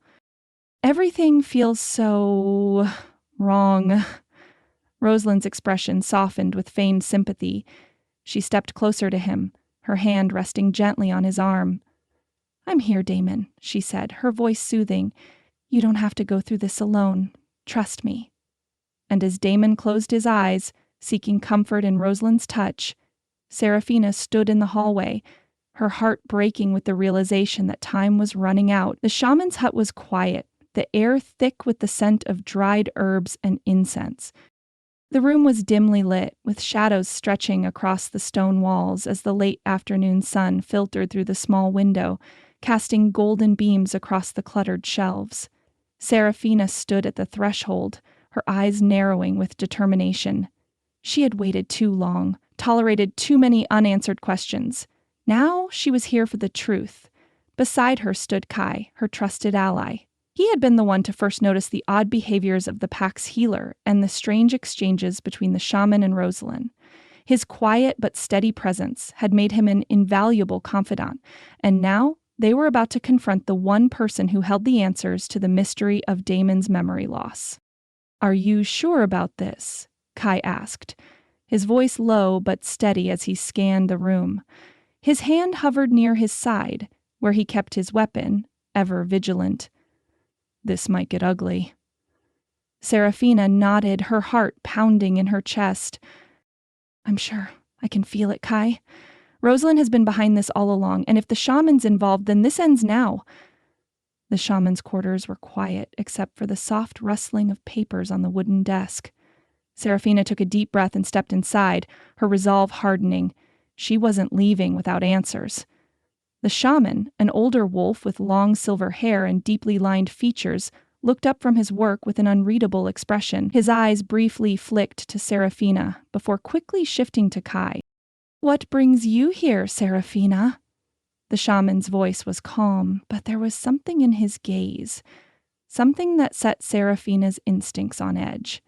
He knew something. She could feel it. Seraphina didn't waste time with pleasantries. Instead, she pulled out the book she had secretly researched, along with the herbal mixture and enchanted objects she had found in the shaman's personal belongings.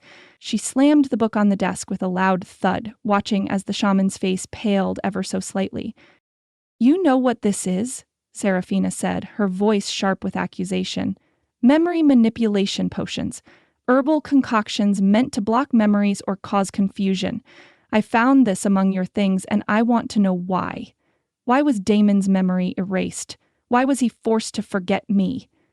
The shaman stiffened, his lips pressing together in a thin line. He avoided her gaze, and Seraphina could practically see the tension building in his body. Kai stepped forward slightly, his presence a silent threat. "Answer her, shaman. We don't have time for games." The shaman looked between them, and for a moment there was only silence. The weight of the truth pressed down on the room, heavy and suffocating. Then, with a deep sigh, the shaman finally spoke, his voice trembling with reluctant defeat. "It wasn't supposed to happen like this," the shaman admitted, his hands shaking as he reached for the potions. "Rosalind, she blackmailed me. She promised me protection in exchange for my cooperation.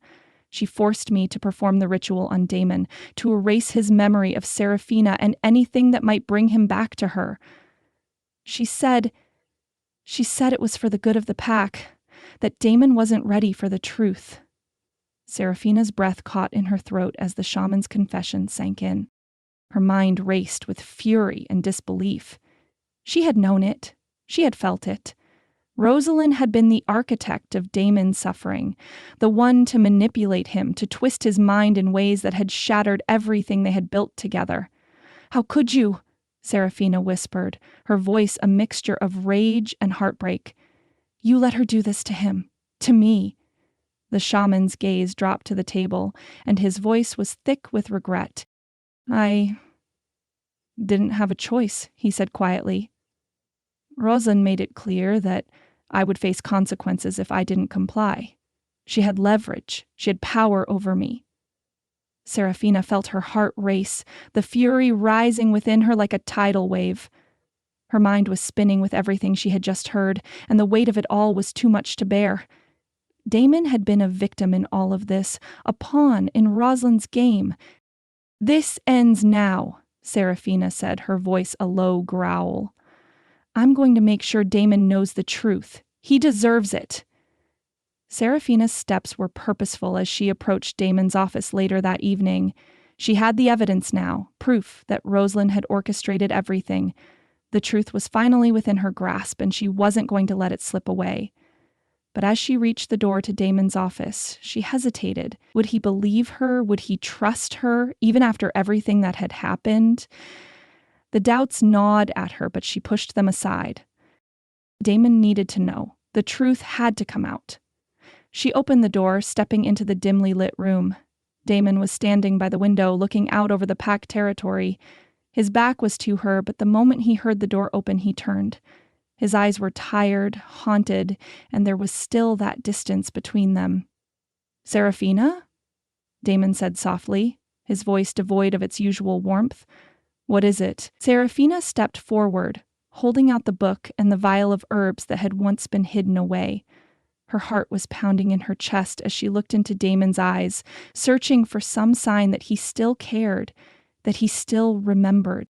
I have proof, she said, her voice steady but thick with emotion. Proof that Rosalind is the one who caused your memory loss. She's the one who's been manipulating you, Damon, not me. I would never hurt you. Damon's gaze shifted to the items in her hands, and for a moment his expression softened, but then it quickly hardened. He looked at her with something akin to skepticism. I don't know what you're trying to do, Serafina, but I don't think this is helping, Damon said, his voice quiet but firm. I'm not ready for these accusations. Maybe you're just... But before he could finish, the door swung open abruptly and Rosalind walked in, her presence smooth and confident. She quickly moved between Damon and Serafina, her gaze settling on the evidence in Serafina's hands. What is this nonsense? Rosalind asked, her voice laced with concern, though Serafina could hear the underlying edge. Serafina, you've been under a lot of stress lately. You've been pushing yourself. I think it's best if we just give Damon some space. Serafina's pulse quickened as Rosalind moved to stand protectively beside Damon, her hand lightly resting on his arm. Damon, caught between the two women, looked uncertain. His eyes darted between them, his brows furrowed in confusion. Serafina, Damon said, his voice wavering. I don't know who to trust anymore. I just don't understand what's happening. The weight of his words hit Serafina like a punch to the gut. She took a step forward, her heart breaking as she tried to reach him.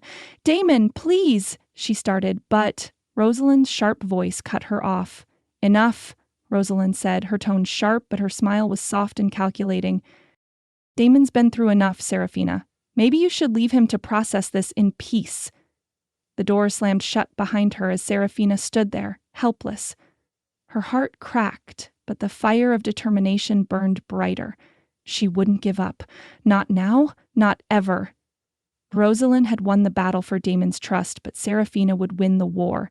She would prove the truth, no matter the cost.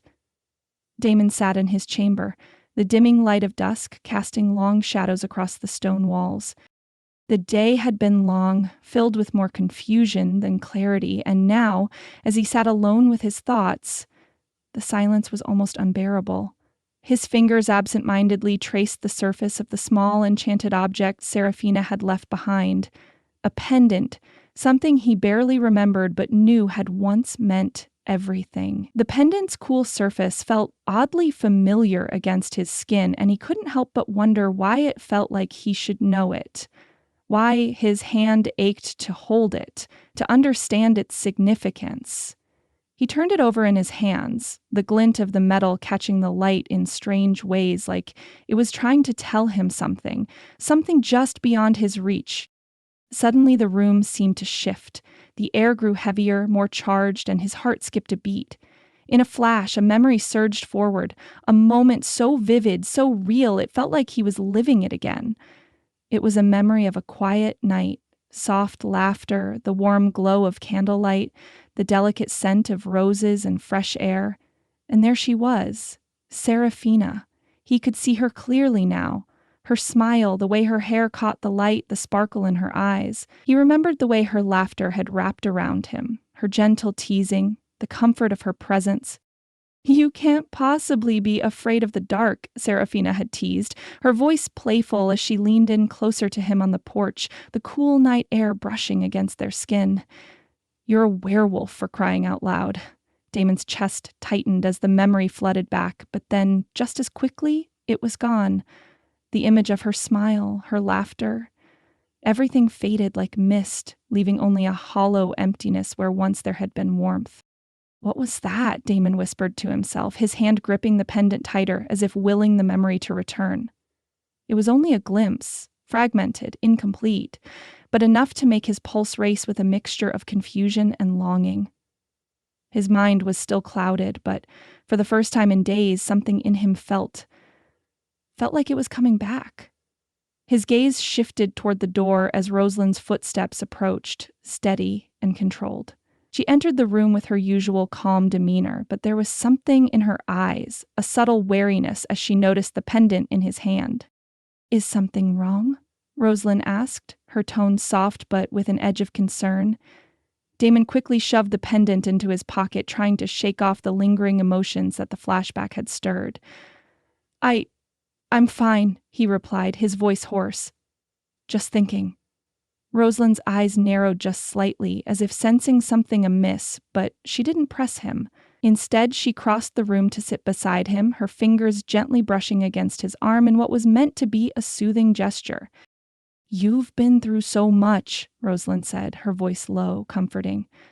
"But you don't need to worry about anything right now. You have me. I'll make sure you're okay." Damon stiffened at her touch, the overwhelming sensation of someone else being there, someone who wasn't her, gnawing at the back of his mind. He had been relying on Rosalind for so long, but there was something he couldn't ignore, a growing sense of wrongness, a feeling that told him she wasn't telling him everything. He didn't pull away from her, but his mind was no longer fully hers. That fragment of memory, the one that had just surfaced, was enough to make him question everything. It wasn't much, but it was enough to make him wonder if he had been manipulated, if Rosalind had been hiding something from him.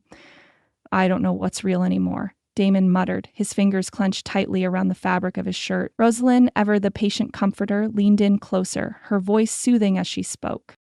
"I know you don't. But that's okay. We'll get through this together. You don't have to face any of it alone, Damon."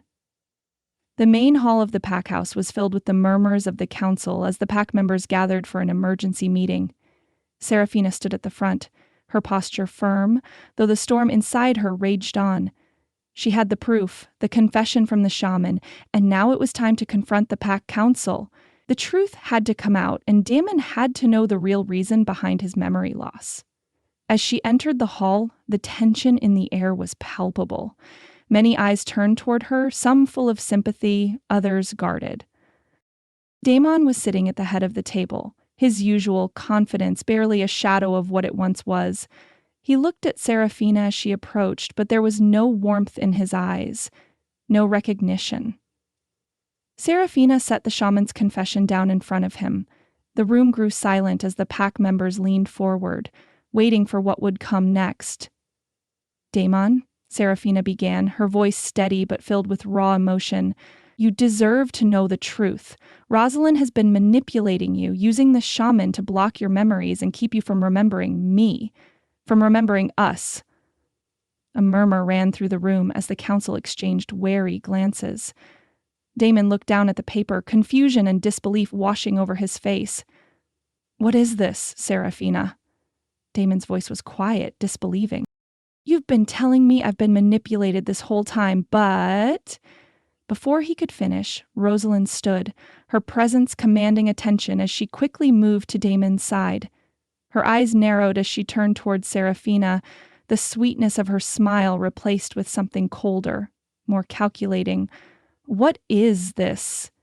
Rosalind interrupted, her voice dripping with false concern. "Seraphina, you've been under so much stress. You've tried to manipulate Damon's feelings before, and now you're doing it again. You're the one trying to cause confusion in his mind." Seraphina's breath hitched as Rosalind's words landed with devastating precision.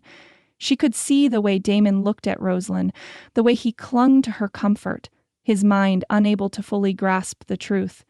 "This is nothing but a lie," Rosalind continued, her gaze never leaving Seraphina. "Damon's been through enough, and now you're feeding him more lies to manipulate him." Damon's eyes flicked between Seraphina and Rosalind, his expression torn. The room was heavy with the weight of his indecision, and Seraphina felt her heart break as she saw him falter.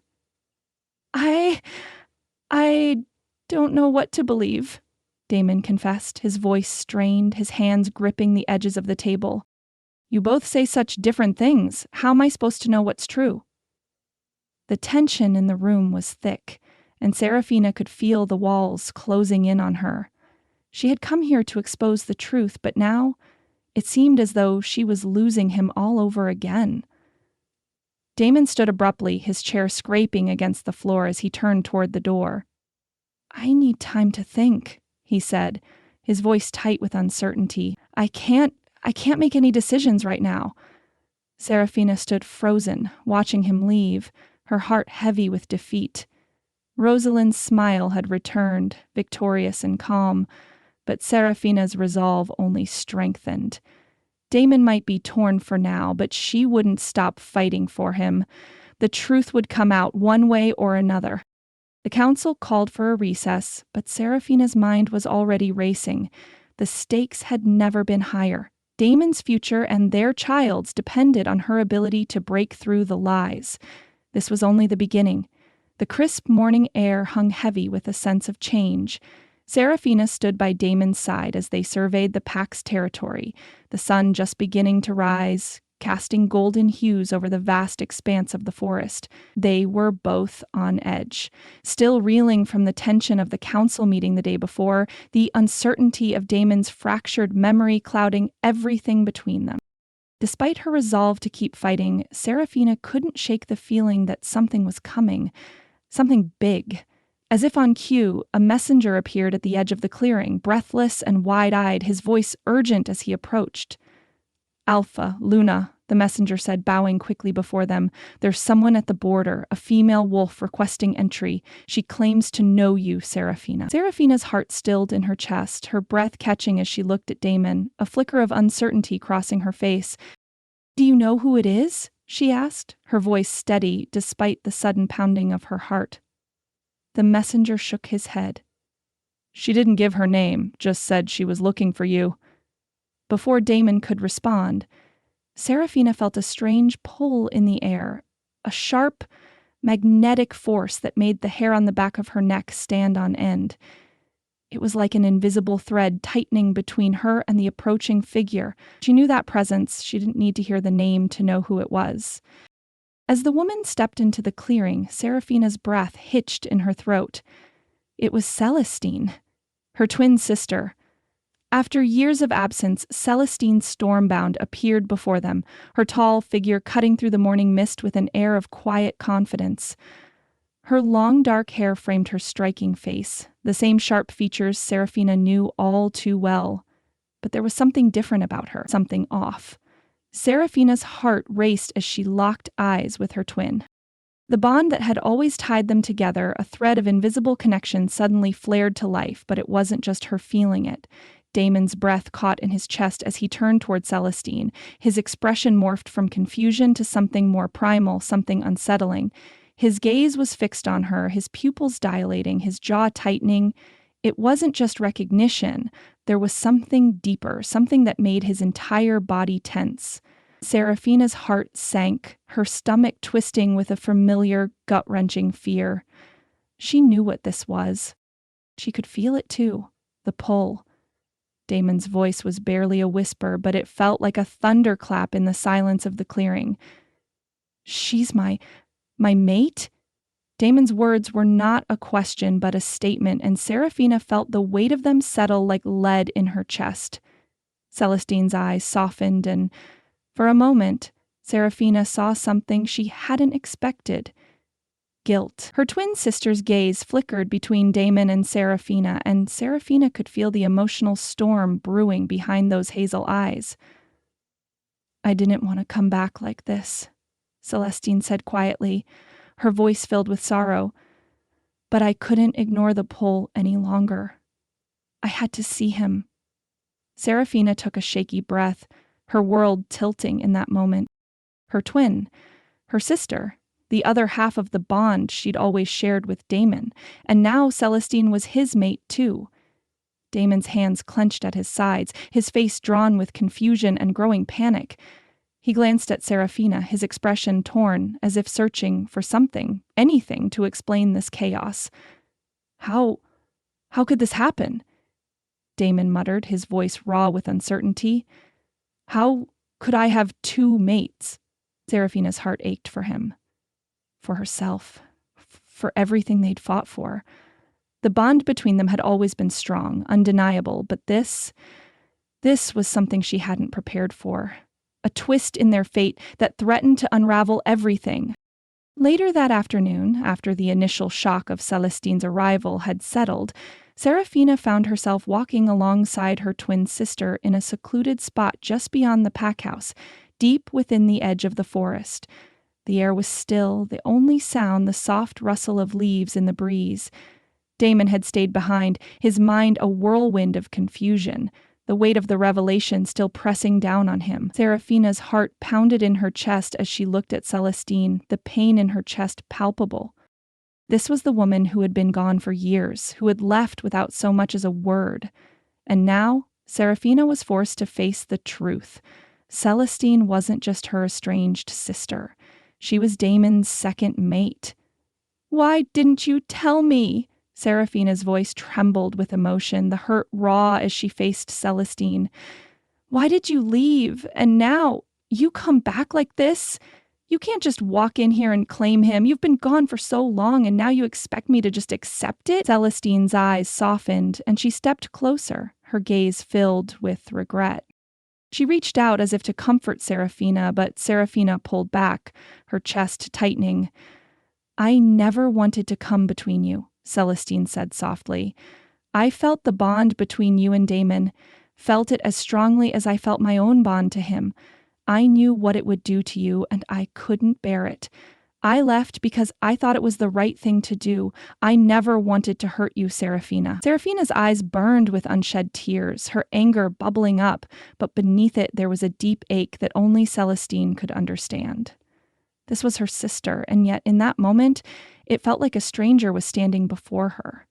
Someone who had kept a part of herself hidden, someone who had chosen to walk away when Seraphina needed her the most.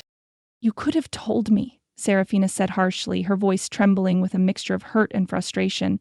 "You could have come back. We could have figured this out together."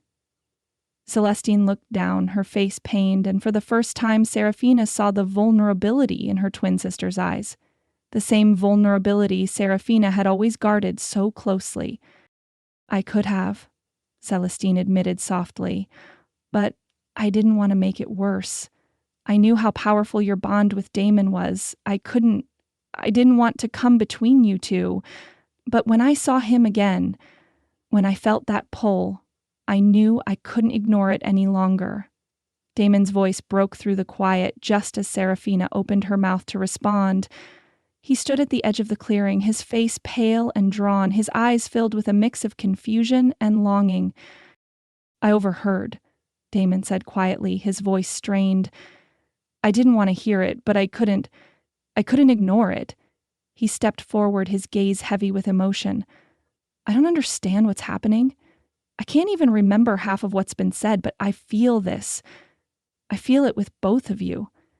The tension in the air was thick, and Seraphina's heart pounded in her chest. Damon's words hung in the air, a shattering truth they had all been avoiding. "Damon," Seraphina whispered, her voice filled with heartbreak. "I don't know what to do. I've always loved you. But this changes everything. Damon took a step toward them both, his body trembling with the weight of his own confusion and longing. I don't want to hurt either of you, Damon said, his voice raw. But I don't know how to fix this. How do I choose between two mates?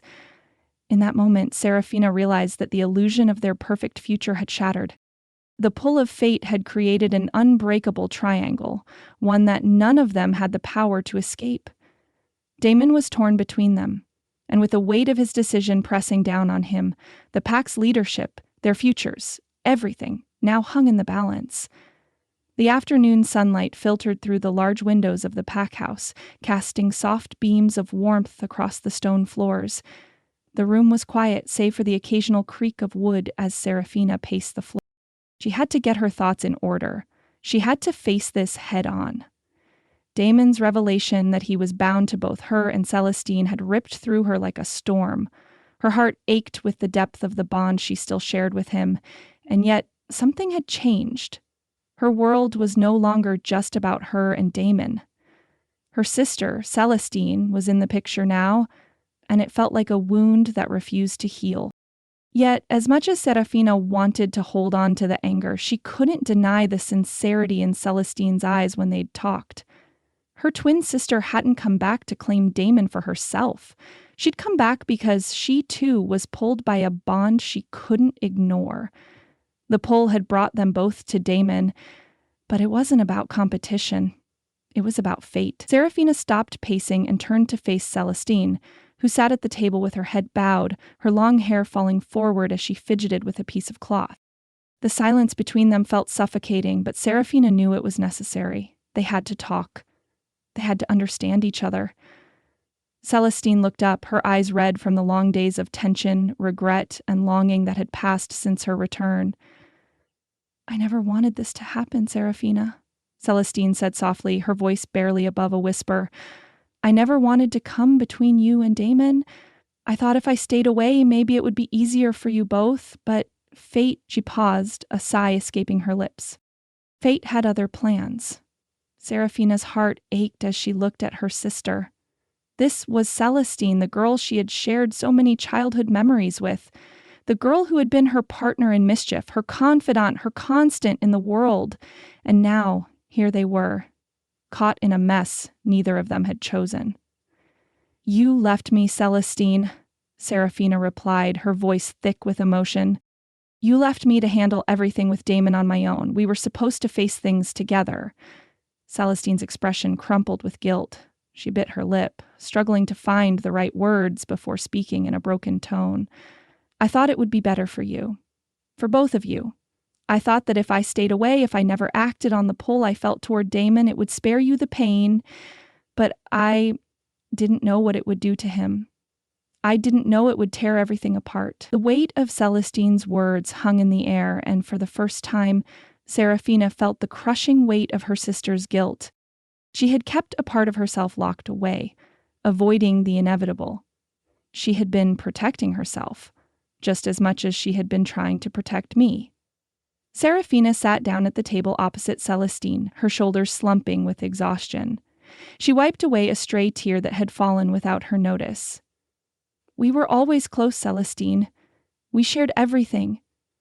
But when you left, it felt like I lost a part of myself, and now, this. Damon. Serafina shook her head, trying to push through the growing lump in her throat. I can't just let him go. He's still mine. He's ours. Celestine reached across the table, her hand hovering just above Serafina's, her eyes soft with sincerity. I'm not here to take him from you, Serafina, I swear it. I'm not here to break your bond. Celestine's voice cracked as she spoke, and Serafina felt the echo of the same raw vulnerability in her sister that had always been a part of her. I'm here to help you. We need to fix this. For him. The words hung in the air like a prayer, and Serafina's chest tightened as the weight of the situation settled in. This wasn't just about her anymore. It wasn't just about Damon and the love they'd shared. It was about all of them. Damon needed both of them. Serafina let out a shaky breath, her eyes meeting Celestine's. I can't believe we're here. Serafina whispered, her voice hoarse with emotion. But we have to do this. For Damon, for the pack, we have to fix everything. Celestine nodded, her gaze unwavering. We will, she said, her voice strong despite the cracks in her heart. Together. The two sisters sat in silence, the bond between them fragile yet undeniably present. It wasn't perfect, not yet, but the foundation was there, and maybe, just maybe, they could rebuild. The room was dim, lit only by the flickering light of a single lantern on the table. Serafina, Celestine, Kai, and the reformed shaman sat gathered around the table, their faces etched with resolve. The weight of what they were about to do was palpable, but Serafina could feel the unity in the room. This wasn't just a matter of exposing Rosalind's deceit. It was about saving Damon, saving the pack, and fighting back against the manipulation that had held them all captive for too long. Rosalind's web of lies is too deeply woven for us to just walk in and confront her head on, Kai said, his voice low but steady. We'll need proof, something undeniable. Celestine, who had been unusually quiet, nodded in agreement. We'll need to break her hold over Damon, she said, her voice clear with a determination that mirrored Serafina's own. I know how strong the bond is between us. Maybe that will be the key. If I can break through to him, even for a moment, maybe he'll start to remember. I can't promise anything, but I'll do everything I can. The reformed shaman, who had seen the toll Rosalind's magic had taken on Damon, added his voice to the conversation. We have to be careful, he cautioned, his face grim. Rosalind's influence is stronger than you realize, but I've seen her methods. I can help you expose the truth. Serafina took a deep breath, her fingers clutching the edge of the table as she gathered her strength. They had a plan. They had the pieces they needed to expose Rosalind's treachery. And this time, Serafina wouldn't back down. We do this together, Serafina said, her voice firm. We expose Rosalind. We make Damon see the truth, for the pack, for our future. And we'll do it no matter what it takes. Celestine squeezed Serafina's hand, her eyes filled with determination. Together. Serafina nodded, feeling a sense of unity she hadn't felt in weeks. With her sister by her side, and with the strength of the pack behind them, they were ready. It was time for the final confrontation. The weight of everything that had come before this, the manipulation, the heartbreak, the lies, pressed on her shoulders. But now, for the first time, Serafina could see a way forward. She wasn't alone anymore. They weren't alone anymore. The pack's future would be secured, Damon's mind would be free, and they would rebuild what had been torn apart. Together. The grand hall of the pack house was filled with an uneasy energy as the entire pack gathered, murmurs of curiosity and suspicion rippling through the air. The large ornate room was lit by the flickering glow of candles, their flames dancing with the intensity of the moment. Serafina stood at the front, beside Celestine, their presence strong as they faced the room, each of them holding pieces of the truth that would shatter the lies Rosalind had spun. Damon stood slightly behind them, his eyes a mix of exhaustion and determination. He knew what was coming, but the weight of everything he had been through hung heavily on his shoulders. Serafina had explained everything to him, about Rosalind, about the betrayal, and about the bond that tied him to both her and Celestine, but it was still hard to fathom the extent of the deception. The moment Rosalind entered, the room seemed to grow still. Her steps were measured, her face serene, but there was a subtle tension in her posture, as though she knew this moment had arrived. She took her place at the center, her eyes sweeping over the crowd, a forced smile curling her lips. "What is this about?"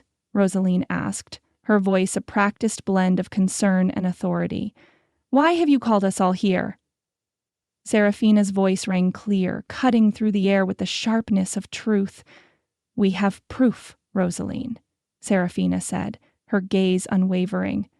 "Proof of your manipulation, of the dark magic you've used to control Damon's memories and keep him from remembering what's rightfully his." She stepped forward, laying down the shaman's confession, the enchanted artifacts, and the testimonies from the pack members who had witnessed Rosalind's strange actions.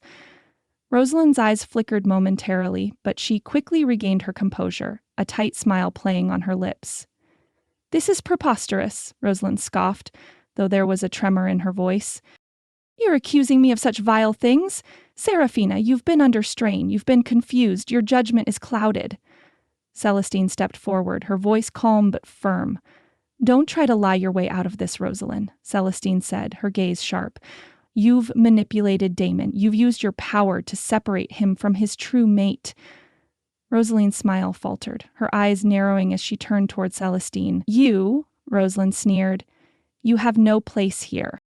You're nothing but an outsider, an unwanted presence. You've been gone for years, and now you waltz in and claim a bond that doesn't belong to you? The tension in the room was palpable, but Seraphina could feel Damon's presence behind her, his energy still uncertain, but there was something else, a shift, a change. She glanced back at him, just as his gaze moved toward her, and in that moment, something clicked in him. His pupils dilated, his breath quickened, and his hand instinctively reached for Seraphina, his fingers brushing against hers. His voice, when he finally spoke, was filled with disbelief and clarity. Seraphina, Damon's voice cracked, and Seraphina could feel the powerful wave of recognition that washed over him. You're my mate. You always were.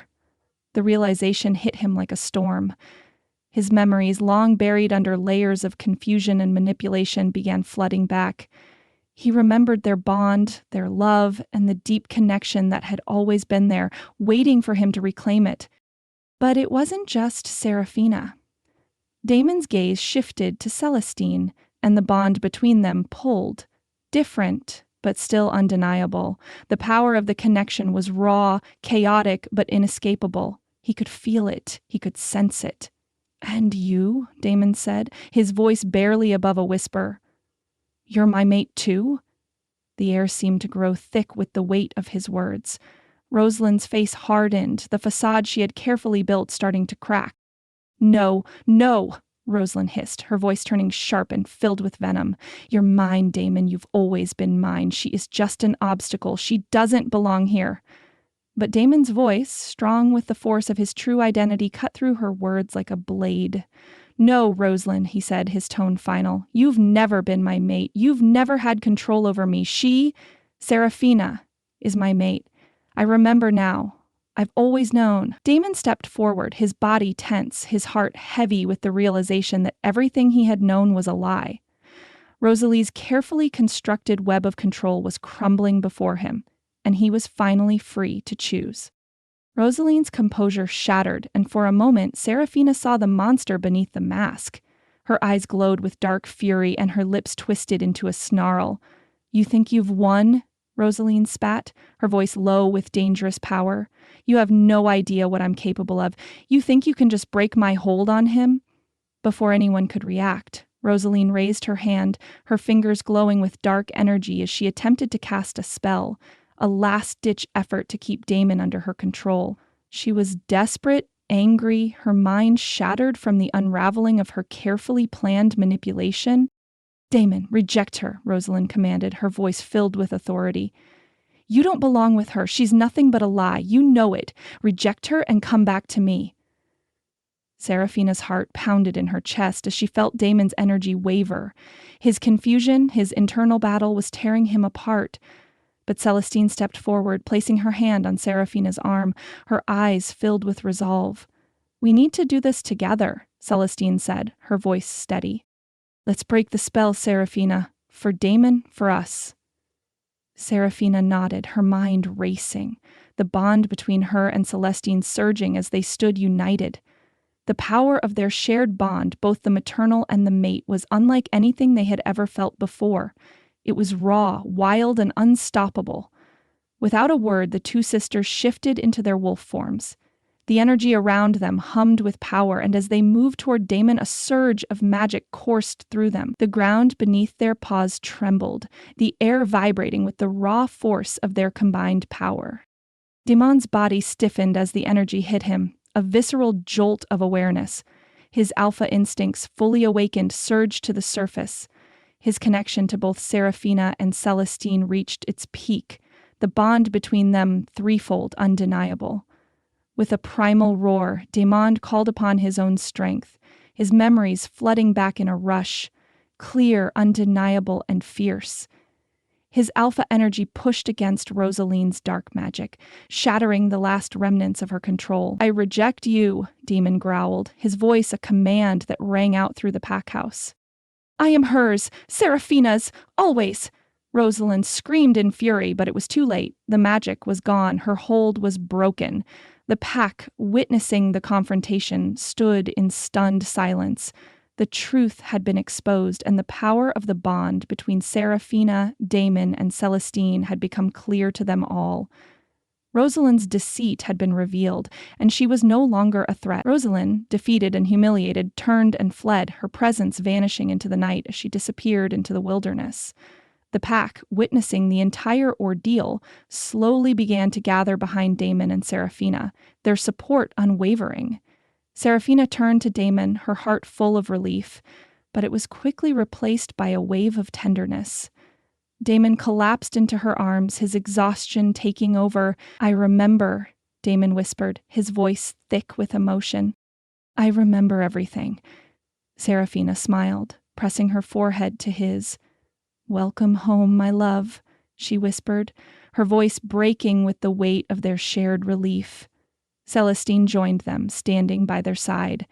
The bond between the three of them, though complex and fraught with its challenges, was unshakable. Together, they had conquered the darkness. Together, they would rebuild. And for the first time in what felt like forever, Seraphina felt like everything was right again. The past was behind them. The future, though uncertain, was theirs to shape. The soft light of dawn filtered through the narrow windows of the pack's medical wing, casting a warm, golden glow across the room. The quiet rustling of leaves outside mixed with the calm breathing of the man lying in the bed. Damon's eyes were closed, but Seraphina could tell he was awake. The stillness between them felt thick, as if both of them were waiting for something, some moment to bridge the gap of uncertainty that had existed between them for far too long. Seraphina stood by the window, her hand resting on the sill, watching the first rays of sunlight break through the trees. She hadn't moved much since Damon had awakened, staying by his side as he recovered, but there was something unspoken between them, a barrier built from the events of the past, his memory loss, the pain of his confusion, and the betrayal that had come from someone he trusted. Damon shifted slightly on the bed, his voice rough from the exhaustion of both physical and emotional healing. "Seraphina!" His voice broke the silence, low and filled with a vulnerability she hadn't heard in a long time. "I need to say something. Something I should have said the moment I remembered you." She turned slowly, her eyes meeting his.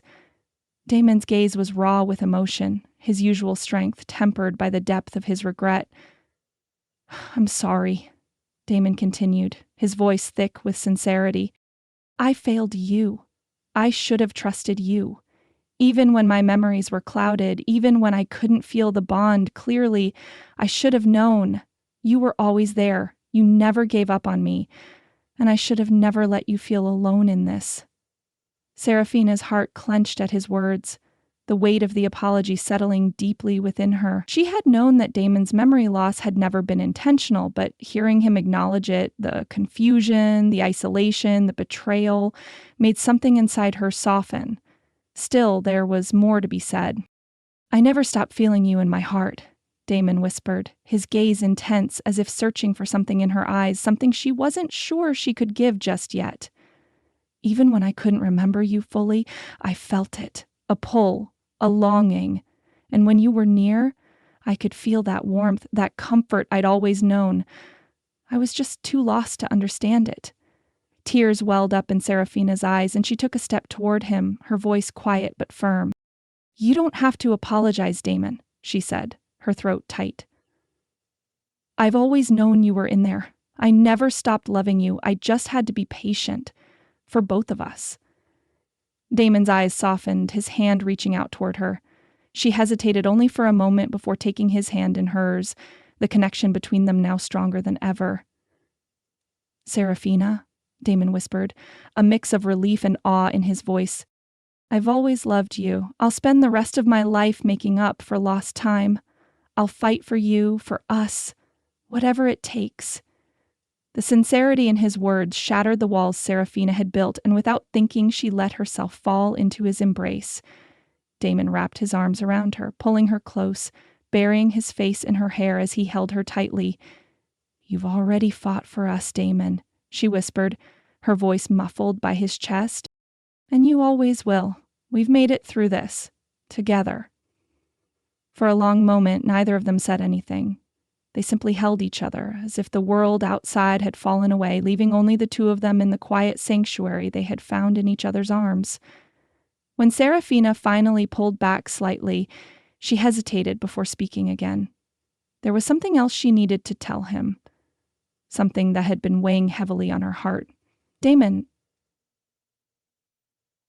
"There's more," she began, her voice trembling slightly. "I'm pregnant." The words hung between them, and Damon's eyes widened in shock and disbelief. He pulled back slightly, his hands gently cupping her face as he searched her eyes. "You? You're pregnant?" His voice was a mixture of awe and joy, the weight of the moment sinking in. Serafina nodded, tears streaming down her cheeks as she smiled softly. Damon's expression changed in an instant, from confusion to overwhelming joy. "We're going to have a child?" Damon breathed, as though the idea was both a dream and a reality all at once. He crushed her to him again, holding her with a strength that only an alpha could possess. "Yes," Serafina whispered, her heart swelling with a love she thought she had lost. "We're going to have a child, and it's ours, Damon. It's ours." Damon pulled back, his eyes glistening with emotion. He cupped her face gently, his thumb brushing away the last of her tears as he looked at her with a depth of feeling that made her heart ache. "I don't deserve you, Serafina," he said softly, his voice thick with emotion. "But I'll spend every moment of my life proving that I'm worthy of you and our family." Serafina smiled through her tears, her heart full. "We're already there, Damon. We're already together. That's all that matters." The quiet clearing at the edge of the pack territory was peaceful, the sounds of nature surrounding them as the cool breeze stirred the trees. Celestine stood at the edge, her posture stiff as she watched the distance, her mind clearly a whirlwind of conflicting emotions. Serafina approached slowly, her footsteps quiet on the soft earth. She had known where to find her twin. Celestine had always been drawn to the quiet moments, the spaces where she could think, where she could process. When Celestine turned to face her, Serafina could see the rawness in her sister's eyes. The bond between them had been fractured, but it was still there, a thread connecting them, even in this fragile moment. "I don't know what to do, Serafina," Celestine said softly, her voice breaking with emotion.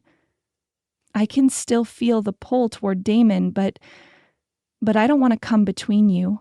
I never wanted to. It's just this bond between us is so strong. But I won't interfere. I can't. I won't be the reason for more heartache." Serafina stepped forward, her hand reaching out to her twin. The pain between them was palpable, but there was something else. Something that made Serafina pause. Something that whispered of healing, of a future where they could both find peace. "You don't have to choose between us, Celestine," Serafina said softly, her voice steady with resolve. "The bond you share with Damon is real, but our bond is too. It's always been.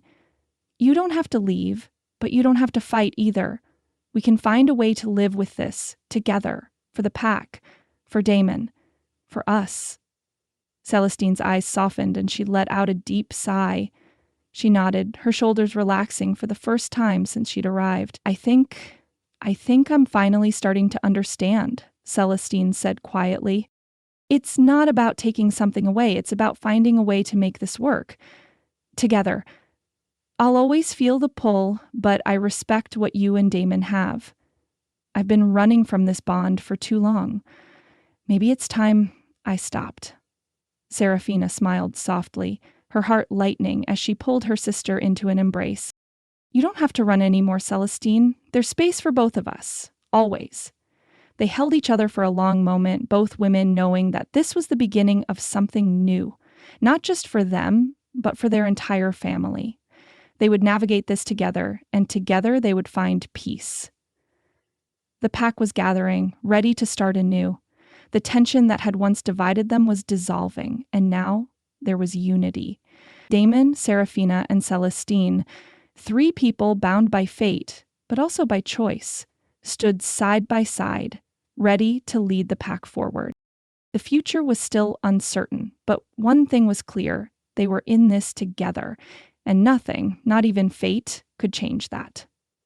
The morning sun rose slowly, its first golden rays spilling across the land like liquid fire, casting everything in a soft glow.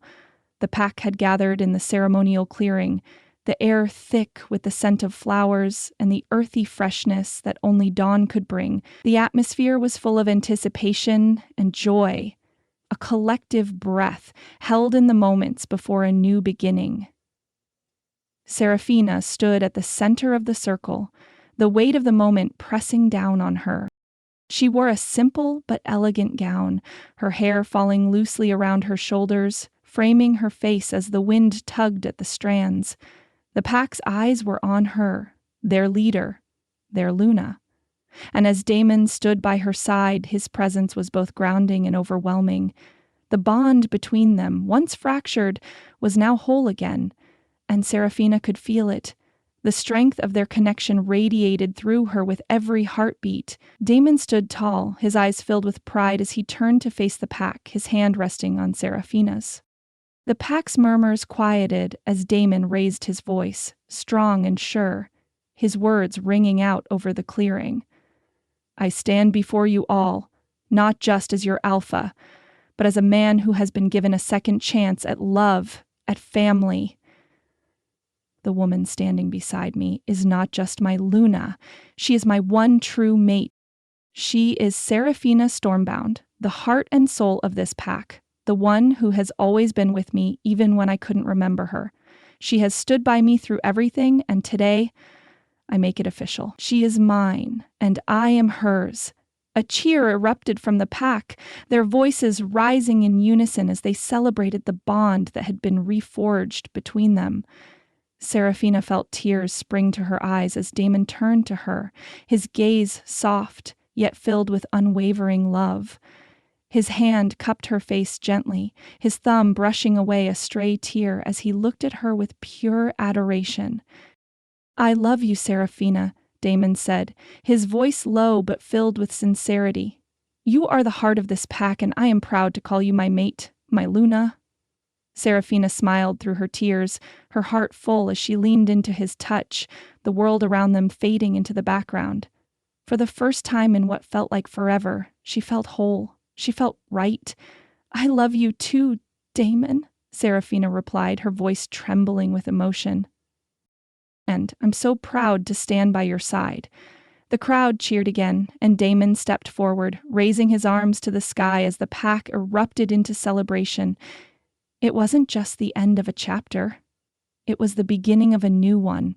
A new era for the pack, free from the shadows of Rosalind's lies, filled with hope and unity. Seraphina stood tall beside him, her heart swelling with pride as the pack's cheers filled the air. She was home. She was where she belonged. Later that afternoon, Seraphina and Damon walked together through her garden, the air warm and fragrant with the sense of blooming flowers and fresh earth. The peace of the moment was a stark contrast to everything that had come before, the chaos, the uncertainty, and the betrayal. Now there was only the promise of a new life, a fresh start, and the shared hope for a future filled with love. Seraphina's hand rested gently on her growing belly, a subtle yet significant gesture. She could feel the life inside her, the connection to Damon that had always been a part of her, growing stronger with each passing day.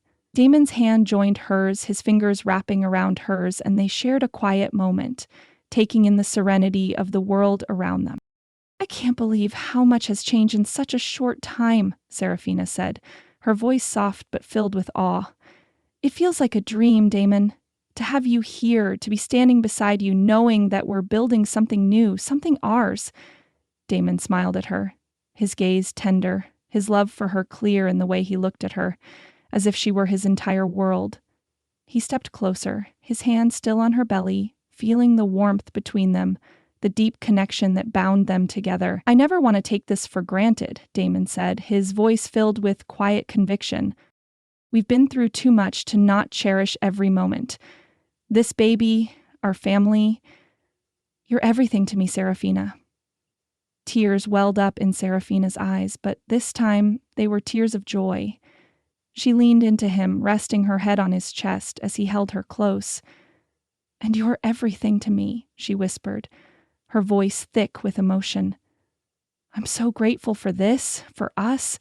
We'll give our child a life filled with love and strength, Damon, a future we can be proud of." Damon kissed the top of her head, his arms wrapping around her tightly.